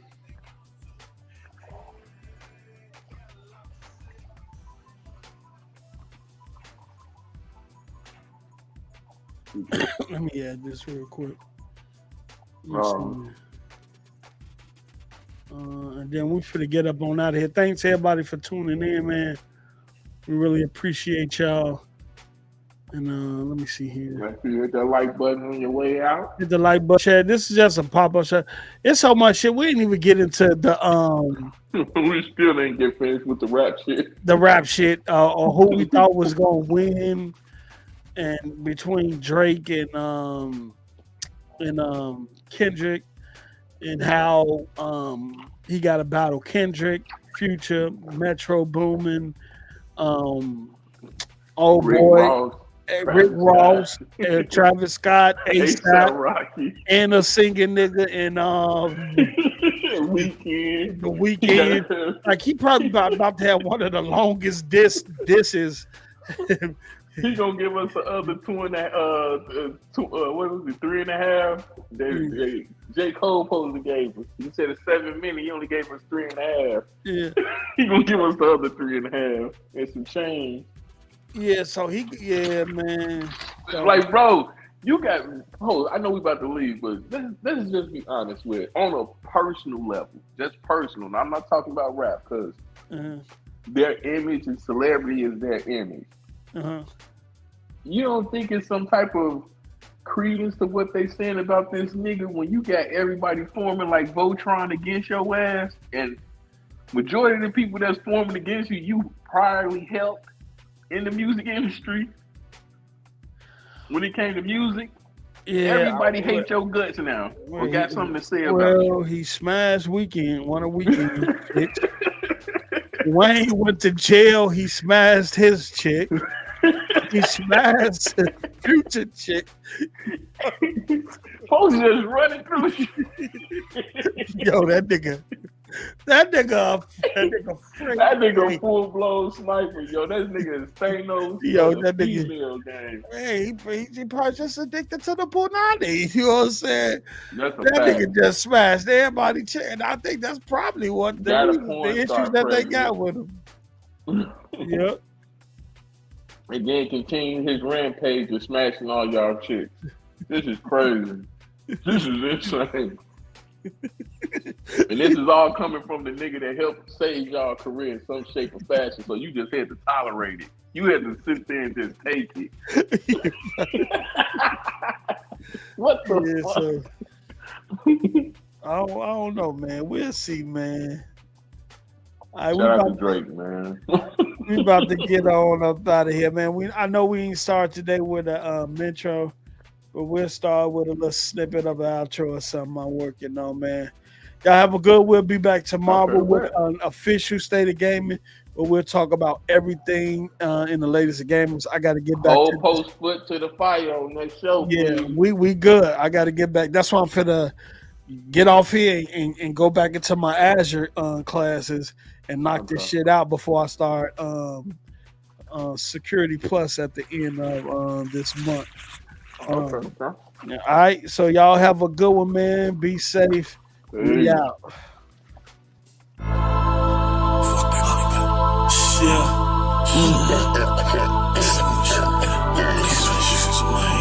It's crazy how things change. Stop. All I can do is you don't know. All the shit in my head, all the shit in my mind. Woke up this morning, a lot of shit on my mind. Baby girl is tripping, I hear this shit all the time. Money is funny, so I'm out on the grind. Yeah, I got a lot to say. And I don't see the guys like I used to. Hell, we don't do the shit that we used to. No, things change, they don't love me like they used to. Hey, I got a lot to say.